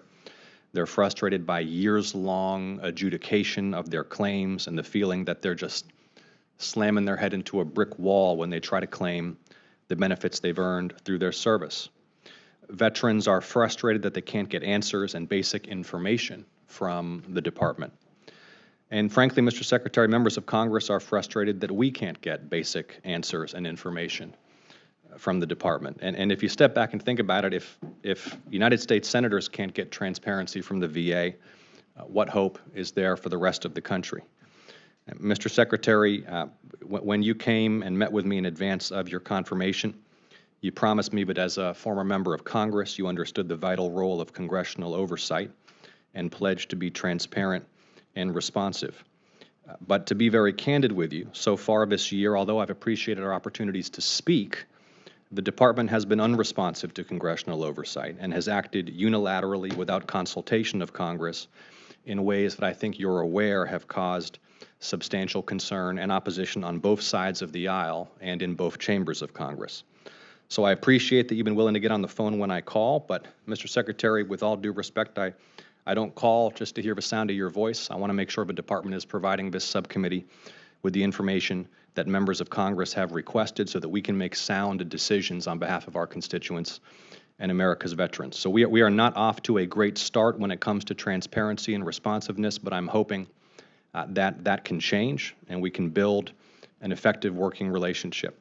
There are a few core concerns where we need more transparency with respect to contract cancellations, the VASP program, staffing levels, the budget justification, supplementary materials that this subcommittee receives almost always in advance of this hearing, but which we lack today. And members of this subcommittee and members of the Senate, Mr. Secretary, are going to continue to ask for information about your plans and intentions and department operations, because as you know from your time in Congress, that's our job. It's what we were elected to do. We can't legislate just based on someone's word or promise. We have to verify and understand precisely what you and other members of the executive branch are doing. So today I look forward to hearing how the specifics of your FY26 request will ensure that, for example, clinical staffing gaps are filled. I also have some questions, as you anticipate, and we discussed yesterday, Mr. Secretary, about some specific Georgia facilities. I thank you for your service to the nation. Thank you, Mr. Chairman, for the time. Thank you. You're recognized, Senator Collins. Thank you, Mr. Chairman, Ranking Member. It's good to see both of you and also the other members that are here today. And Senator Ossoff. Thank you, Mr. Chairman, and thank you again, Mr. Secretary. So just to start with the basics here, Mr. Secretary, the total all-in request for FY26 is $441.2 billion, correct? Yes. Okay, Yes. And how much of your medical services request is for personnel? And how many personnel through this medical services request do you intend to employ in FY26? At the current, and I also have, I have my budget, Andrew, here as well, if there's the numbers that we need, if Mr. Chairman, with yours. The issue that you brought up is right now there are currently 465,000 employees in VA as a whole. VHA has 409,000 of those. I'm so sorry, Mr. The question is, how many staff do you intend to employ through the medical services budget in FY26? Do we, Andrew? 396,000? 396,000. 396,000. Yes. Okay. The FY25 request, and just to be clear, that's intended staffing of medical services in FY26? Say the number again? 395? 396,000. 396,000. Okay. How many physicians do you intend to employ in FY26? Physicians. Physicians, we employ a large number of physicians. I'm sorry, who are you? Yeah. Andrew is our budget. Right now, we currently have 28,868 physicians. Yeah, so how many physicians do you intend to employ in FY26? We're not cutting physicians, so at this point in time, under that budget, we're still looking to continue at 28,868 at minimum, because we're also having to add physicians which are not, which are exempt. So we're adding here's those what we as we usually, can. And because this is, for example, the budget request from 25, and it specifies that for 25, we're requested 25,099 physicians. So we usually get this in advance of this hearing. So my question is just how many doctors you intend to employ? yeah, and at this point in time, I'll take that and get it back to you. As I told you yesterday on the phone, there'll be some more information coming later this week. Okay, how about dentists? Same answer. Do you have the number for nurses? We currently employ 91,040. I'll have the. But my question is how many? And I understand, and the breakdown will be provided as I said yesterday. Okay, well, how have you calculated the money you need for personnel without having yet decided how many personnel to employ? In the breakdown of the budget, which right now is still going on, these are the numbers that we are using to go forward from last year's budget into this year's budget. And at this point, there is also a gap in how many we have currently hired and not hired. And so at this point, I'll have the numbers for you that we've not provided yet. We'll be providing those numbers. But you've proposed about $17 or $18 billion cut to the medical services account, correct? That is not. The president's budget makes adjustments to the funding that devote additional funding appropriate funding to community care. This is not a cut to total to funding to VHA. In fact, the total medical care budget grew by 17% to $24 billion. Not medical care, medical services. So here's your, just to be clear, I mean, the chairman mentioned this, we usually get I understand completely. Specifies how many folks you intend to employ. We have a 26-page PowerPoint. But in that 26-page PowerPoint, here are specified about $17 billion in cuts to the medical services budget. So what are you cutting in medical services? Specifically, who are you cutting, since that's exclusively personnel? Again, and this is the issue that we have right now, and I'll just state this for either of us to go back in circles. We'll be providing more of those numbers, as I said yesterday on our phone call this week. So at this point in time, the numbers that we're providing are the numbers that we have at this point. I'll be happy to talk to you further about those later. And understand that's why we usually get these in advance of this hearing. I mean, I'm wondering if we need to reconvene having received the full budget request. Because the thing that is causing a lot of consternation is this proposed $17, $18 billion cut to medical services. I mean, and so today is the budget hearing where you justify the budget request. So how do you justify this cut to medical services, and who are you going to fire in order to pay for it? And I'll go back to the same answer I gave you just a few minutes ago. I mean, in this process, we'll have the more information on that part of it as we go forward. The basis of the budget was based on our workforce as it existed and moving forward, and the numbers have not been cut to the medical I'm sorry, yes, the it care has. budget. You have in your PowerPoint here $17 to $18 billion in cuts to medical services. Again, this is a 26-page PowerPoint to justify the budget. So, and this is the budget hearing. So who's getting fired? I don't know, Mr. Chairman, if we need to reconvene after they send us the materials, but I think this is insufficient. Clearly, and I'll follow up in my next round. Thank you, Mr. Chairman.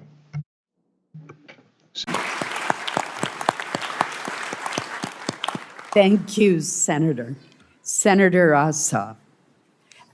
Thank you, Madam Chair. Thank you for convening this hearing.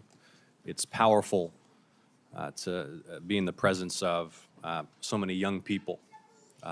Thank you for being here with us and for holding elected officials accountable through your presence and your example. And thank you to our witnesses as well. Dr. Rogers, NIH collaborates with CDC on the special diabetes program, correct?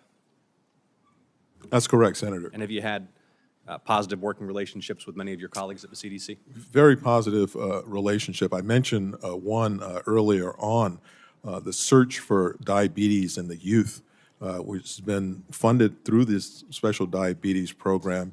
And it's not only detecting that there has been, over time, an increase in the incidence of type 1 diabetes, but also in type 2 diabetes. What I was taught when I was in medical school, we called it adult onset, but we're seeing this now in kids 10, 12, 14.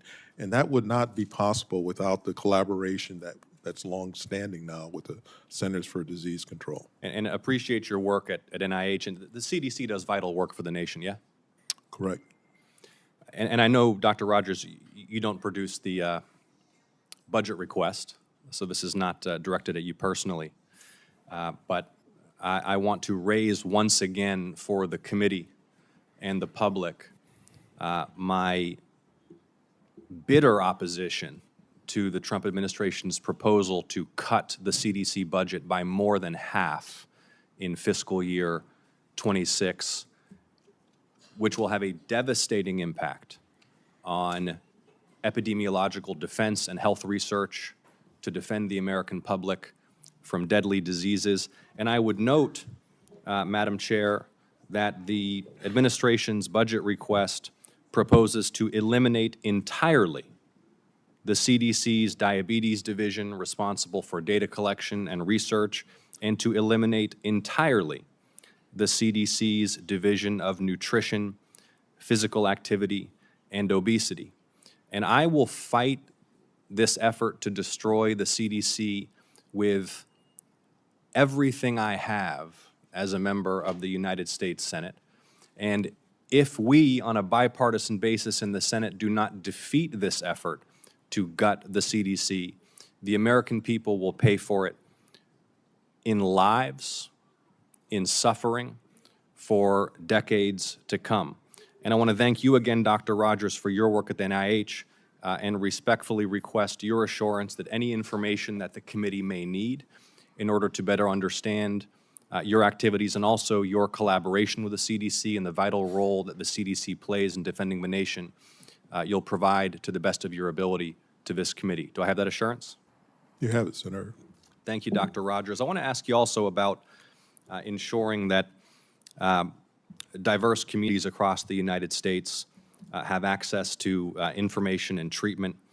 I note with concern that of course, diabetes impacts every community in the United States. And in Georgia, the Hispanic community, Hispanics in Georgia are about 1.5 times more likely to be diagnosed with diabetes. There was a project at the University of Georgia, an NIH grant had been awarded to help develop new tools with language access, bilingual and multilingual tools to help improve the Hispanic community's access to information about diabetes, about staying on top of insulin and blood sugar levels and treatment, as well as to be able to diagnose diabetes earlier. Can you speak broadly, please, Dr. Rogers, to the importance of ensuring that diagnostic tools and treatment information are widely accessible to diverse communities across the United States?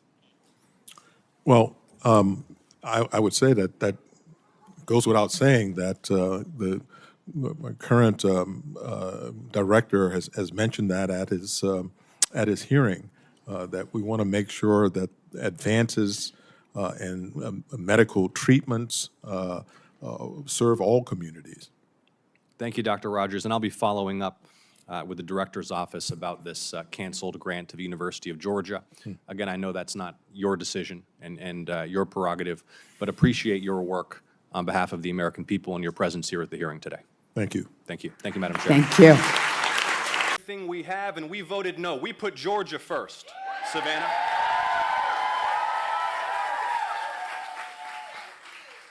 but every single Republican member of Congress who is supposed to represent Georgia, who is supposed to put loyalty to Georgia as their highest priority, instead they chose loyalty to Donald Trump.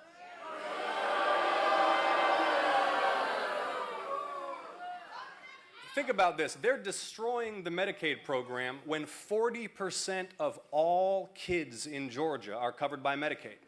50% of all births, 50% of all births in Georgia are covered by Medicaid. 70% of all seniors in nursing homes in Georgia are covered by Medicaid. There are now 37 Georgia nursing homes at risk of closure because of this law, and 7 of them are less than 2 hours from where we are right now. Do you all remember what Donald Trump said about Medicaid? He said, "We're not going to touch it. We're not going to touch it." Direct quote. It's like Senator Tillis said, a broken promise, and one of many. President Trump promised to end the wars. He promised to release the Epstein files.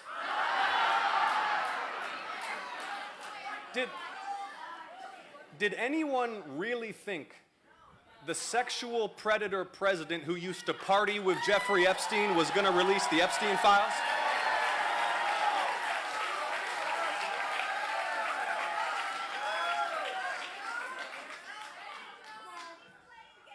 So many broken promises. More people are unemployed. The wars are still raging. The debt is exploding. Oil drilling is slowing down. Prices are going up. You know, the other day I was watching part of an interview with Marjorie Taylor Greene, which you never know what you're going to get for Thomasville. See, they're all trapped in this right-wing internet ideology. Battery-powered lawnmowers make them feel unsafe. Diversity and justice are too triggering. These are the guys who were going to end cancel culture. Do you remember that? Now they're trying to cancel Big Bird. No, literally, they're trying to cancel Big Bird. We are voting next week on their bill to defund public television. They are boldly standing up to Elmo and the deep state woke mob. Do you remember when J.D. Vance gave a whole big lecture to foreign leaders in Europe about free speech? Well, now J.D. Vance will throw you in a Homeland Security dungeon for writing an op-ed he doesn't like. See, what's happening to our country right now should chill us to the bone. The use of official power to intimidate and destroy critics and political opponents, law firms, universities. A government that openly defies the courts while federal troops police our cities. A president threatening to strip Americans of their citizenship and send them to foreign prisons.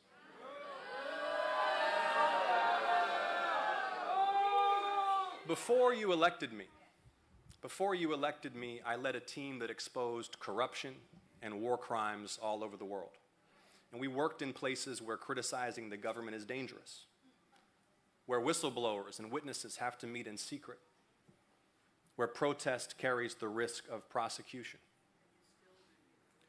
And Savannah, when the federal police are wearing masks, that's a real bad sign. That's a real bad sign.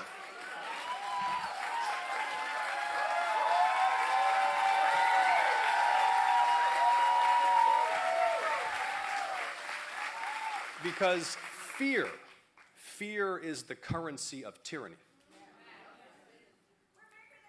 And I've heard it from people at every level, including people with power, people with status, people with resources. They come to my office and they tell me they're afraid to say anything.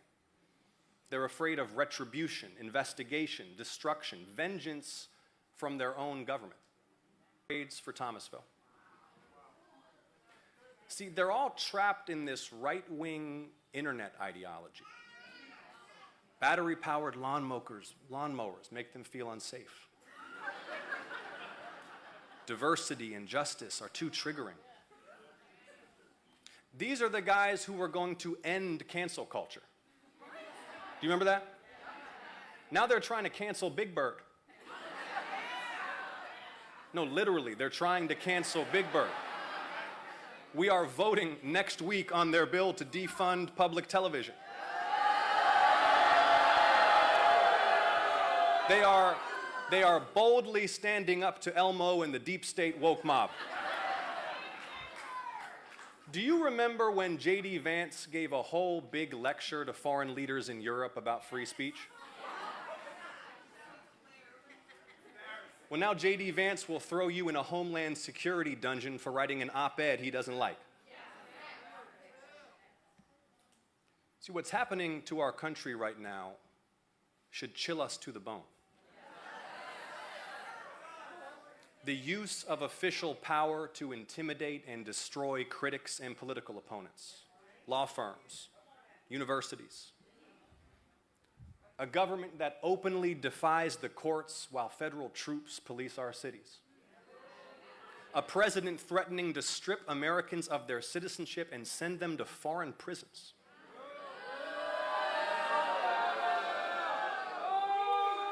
Before you elected me, I led a team that exposed corruption and war crimes all over the world. And we worked in places where criticizing the government is dangerous, where whistleblowers and witnesses have to meet in secret, where protest carries the risk of prosecution. And Savannah, when the federal police are wearing masks, that's a real bad sign. That's a real bad sign.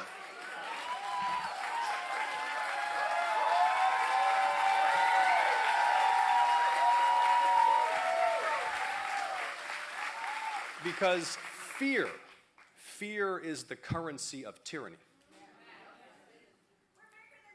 And I've heard it from people at every level, including people with power, people with status, people with resources. They come to my office and they tell me they're afraid to say anything. They're afraid of retribution, investigation, destruction, vengeance from their own government. Donald Trump wants the whole country to fear him. He's attacking the freedom of the press. He's enlisting intelligence contractors to harvest our data and profile us. He's still working to undermine elections. Remember, this guy already tried once to overthrow the government. The same day you sent me and Raphael Warnock to the Senate, his mob sacked the Capitol building. You remember that, Savannah? On January 5th, you elected us. On January 6th, they tried to seize power and failed. But on January 7th, we got to work for Georgia. We got to work.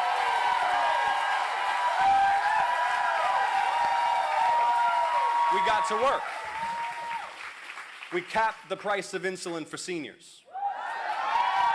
We expanded Social Security for teachers, police officers, and first responders. We saved more than 1 million pensions from insolvency.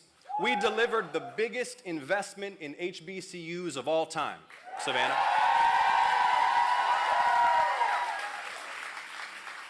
We confirmed Ketanji Brown Jackson to the Supreme Court of the United States.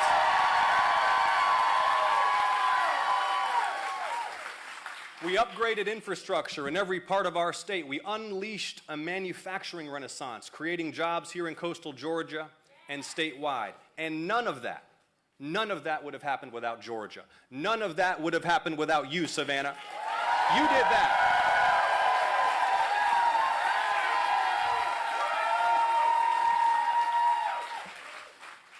But now that they're in power, in the same bill that defunded hospitals to cut taxes for the rich, they made the budget for mass deportations larger than the FBI, ATF, DEA, and the Bureau of Prisons combined. combined. It'll be the largest domestic police force in American history. The ones with masks. Now, they say it's about crime and drugs and gangs and human trafficking and cartels, and those are serious threats that need to be confronted. The cartels should be crushed, the border should be secure, the human traffickers should be brought to justice, and their victims liberated. And if someone's in this country illegally and commits a crime, they have to leave. But they're snatching people with no records, even folks with work permits. They're tearing families apart. A lot of them have kids or spouses who are American citizens. Some of them are American citizens. They sent 11-year-old and 4-year-old little girls, both American citizens, both in the middle of cancer treatment, to Mexico and Honduras because their parents were undocumented. They sent a mother who was still breastfeeding her 1-year-old U.S. citizen baby to Cuba without her child. And the little baby wound up in the hospital after being ripped from her mother's breast. There was a man in California, a father of 3 sons, all 3 sons United States Marines. The guy had no criminal record. And they didn't just take him. They punched him in the head over and over and over again as he lay in the ground in broad daylight on camera. Did you see that? Yes. If that's what they're doing in public, what do you think is happening in these detention centers? Now, Savannah, I'm here with a report from our nation's capital. And it's not good news. See, it turns out that when Donald Trump said he was going to fight for working class Americans, what he really meant was he was going to take away your health care to cut taxes for the rich. That's what he really meant. Now, you may remember we were told that this was a different Republican Party. We were told Donald Trump's new GOP cared about working people. But Savannah, you can't claim to be for working men and women when you defund their hospitals and nursing homes. You can't claim to be for working men and women when you defund school lunch programs to help feed little boys and little girls whose hardworking parents are struggling to fill the fridge. You definitely can't claim to be for working men and women when you do these things so you can cut taxes for the richest people in the country. Now, there was a Republican senator with the integrity to oppose this, Tom Tillis of North Carolina. Did y'all see that? He was on the Senate floor. He was pleading with Republicans to do the right thing. Senator Tillis warned that 663,000 North Carolinians will be pushed off Medicaid. He warned that President Trump was breaking his promises. He took a stand and he voted against the bill, and they ran him right out of the Republican Party for it. Now, it took courage, what Senator Tillis did. But among the Republicans who represent Georgia in Congress, no such courage was to be found. Just, yes, sir, no, sir, Mr. Trump. Now, let me tell you,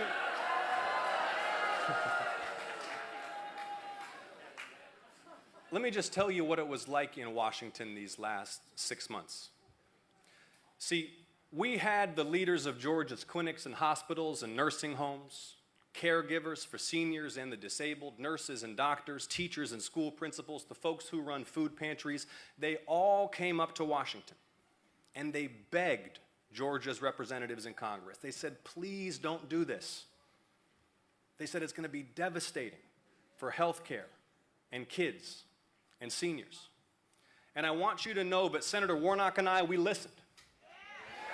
We listened. And we fought that bill with everything we have, and we voted no. We put Georgia first, Savannah.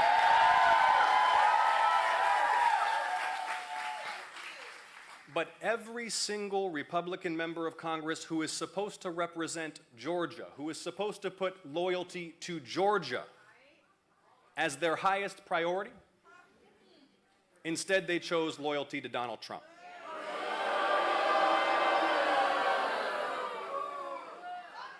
Think about this. They're destroying the Medicaid program when 40% of all kids in Georgia are covered by Medicaid. 50% of all births, 50% of all births in Georgia are covered by Medicaid. 70% of all seniors in nursing homes in Georgia are covered by Medicaid. There are now 37 Georgia nursing homes at risk of closure because of this law, and 7 of them are less than 2 hours from where we are right now. Do you all remember what Donald Trump said about Medicaid? He said, "We're not going to touch it. We're not going to touch it." Direct quote. It's like Senator Tillis said, a broken promise, and one of many. President Trump promised to end the wars. He promised to release the Epstein files.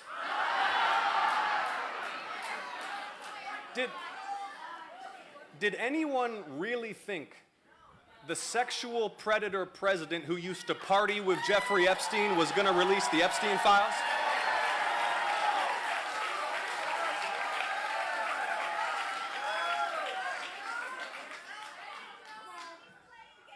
So many broken promises. Ossoff is now recognized for his remarks. Thank you, Madam Chair, and I want to thank Senator Boozman as well for his bipartisan work to craft this legislation, which will support vital and overdue construction and upgrades at defense installations in all of our states. Georgia is proud to host some of the most essential defense installations in the country. I know we all are proud of the installations in our states and the men and women who serve there, and this legislation makes important investments in those defense installations in military readiness and military quality of life. This legislation also includes important policy to support the work of the VA and the sacred trust between the nation and those who have served in uniform to improve the quality and timeliness of the health care and service and benefits that they've earned. It also includes important bipartisan provisions to protect the VA workforce, to ensure that veterans are never denied care or timely access to care as a result of damaging or arbitrary cuts to the VA workforce. This legislation, I think, reflects real bipartisan work to support our military and to support our veterans, and I echo Senator Boozman's gratitude expressed to our staffs for the hard work that they've done, again, given that the department was very late in providing their budget justification and their initial submission was incomplete. The subcommittee worked hard to work around that. I want to address a couple of other points, including those raised by Vice Chair Murray. First of all, at our last meeting, we raised this question about these votes that occur prior to debate and amendment, but I don't think we had a resolution of that discussion. And let me just share with my colleagues here, as a new member of this committee, that may be the tradition, but it's a silly one. And it's not explicable to the public why we would all vote on legislation prior to discussing and amending the legislation. So I want to raise that again as something that probably needs to change. Addressing what happened last night, as Vice Chair Murray said, the elephant in the room.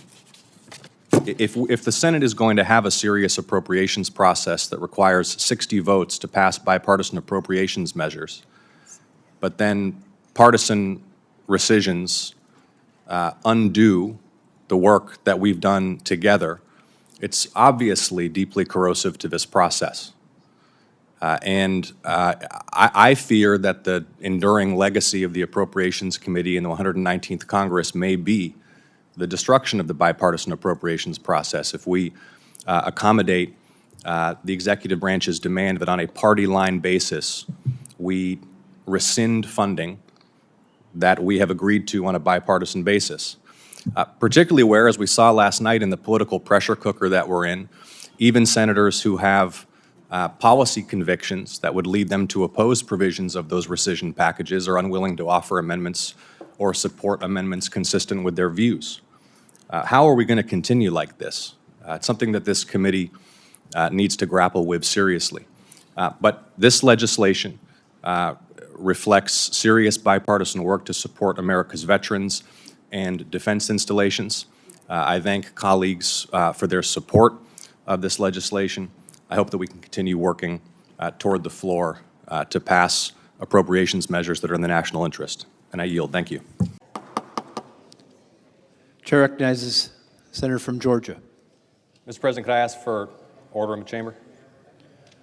Chamber will come to order. Thank you, Mr. President. Many of us are parents or grandparents of young children.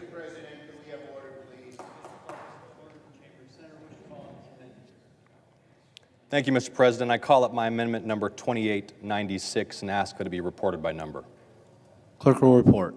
The senator from Georgia, Mr. Ossoff, for himself and others, proposes an amendment number 2896 to amendment number 2853.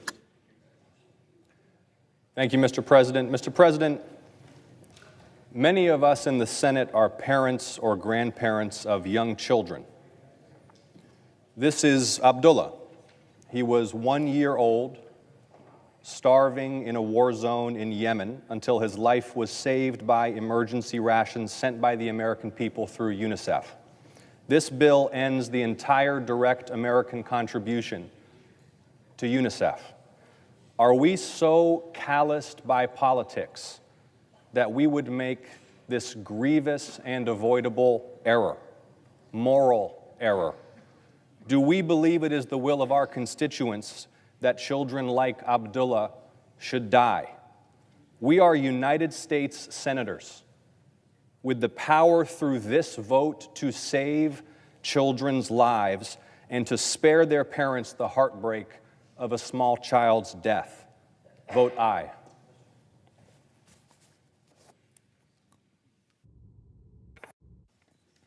Mr. President. Chair recognizes the senator from Missouri. Thank you, Mr. President. I rise in opposition to the amendment from Senator Ossoff. UNICEF's mission, although admirable, is not immune from waste, fraud, and abuse. That's why this rescission package includes $142 million for UNICEF's overhead. The truth of the matter is there's still significant funds for life-saving care for kids, even after this rescission package is adopted, and my substitute amendment protects maternal and child health in the global health account. With that, I urge the body to vote no on this amendment. Madam Chair. I'm sorry. Who was seeking? Madam Chair. Senator Ossoff. Yeah, I want to encourage us to slow down for a second and take a deep breath before we vote here, because this debate is devolving into a partisan one. And this is not, the question of this amendment is not actually a question of Democrats versus Republicans. This is a conflict between the Senate Appropriations Committee, whoever runs it, and the Budget Office and the executive branch, whoever runs it. And this is a pretty significant vote, not about how funds are spent, but about who decides, who has the power of the purse. The question here is, if we appropriate funds on the floor with 60 votes, can those funds then be pulled back with 50? And what we saw last night, and it wouldn't matter whether the Trump administration did it, if the tables were turned and a Democratic administration had done that, then I think this conversation would be happening right now precisely inverted. This is not a Democrats versus Republicans question. The question is, are we going to defend the power of the purse in the Congress? What we saw last night was, again, even when senators objected to the rescissions, the nature of the politics was such that they couldn't be defeated. If we appropriate funds with 60 votes, it should take 60 votes to rescind the funds. And that's what Senator Merkley's amendment does. So rather than like suiting up shirts and skins here and getting into the culture war stuff, let's really think carefully. This is an important vote. This is an opportunity for this committee to assert itself. Senator McConnell. Madam Chair. Are there members who wish to offer amendments? Senator Ossoff. Madam Chair, I don't have an amendment. I want to express my gratitude to the chair and ranking member for joining me in rejecting the unacceptable effort to defund most of the CDC. The budget request from the White House included a 56% cut to the world's preeminent epidemiological agency. This after the administration has attempted to fire approximately a quarter of the CDC's workforce in recent months, systematic destruction of morale at the CDC, the disbandment of entire agencies focused on maternal health and neonatal health and disease prevention at the CDC. And I made very clear that I would not accept the destruction of the CDC. And I am grateful that Republicans and Democrats on this committee are coming together to defend this vital institution based in the state of Georgia. Thank you. Mr. President, as the Senate turns now to debate the bipartisan appropriations bill resourcing military construction and the VA that Senator Bozeman and I have assembled along with all of our colleagues on the Appropriations Committee, I'd like to highlight what's included in this legislation. This bill represents bipartisan support for our military service members and veterans and their families. It enhances our military readiness and the quality of life for service members while funding the delivery of care and benefits for our nation's veterans. Military construction funds are included for infrastructure that supports our service members' quality of life at home and abroad, and for the construction of facilities vital to our national security. In the state of Georgia, for example, Mr. President, this bill includes resources to build a brand new elementary school at Fort Benning, where there's currently a wait list of more than 200 families trying to get into school on the base. Resources to construct a new barracks at Fort Stewart, where housing has desperately needed upgrades following alarming reports of mold and pest infestation. Resources to bring the F-35A flight simulator to Moody Air Force Base in Valdosta and accelerate the arrival of those aircraft to South Georgia. Resources to replace the control tower at Robins Air Force Base, where our service members are currently working in a tower with a leaking roof, no air conditioning, and a broken elevator. Resources for major upgrades at Naval Submarine Base Kings Bay, where they're continuing to prepare for the arrival of Columbia-class submarines. Now, Mr. President, across the country, family housing for service members operated by private companies has long been a disaster, as evidenced by my investigation of conditions for families living on post at Fort Gordon. That's why this bill rejects the administration's proposed cuts to oversight of privatized family housing and provides additional resources for construction of new family housing.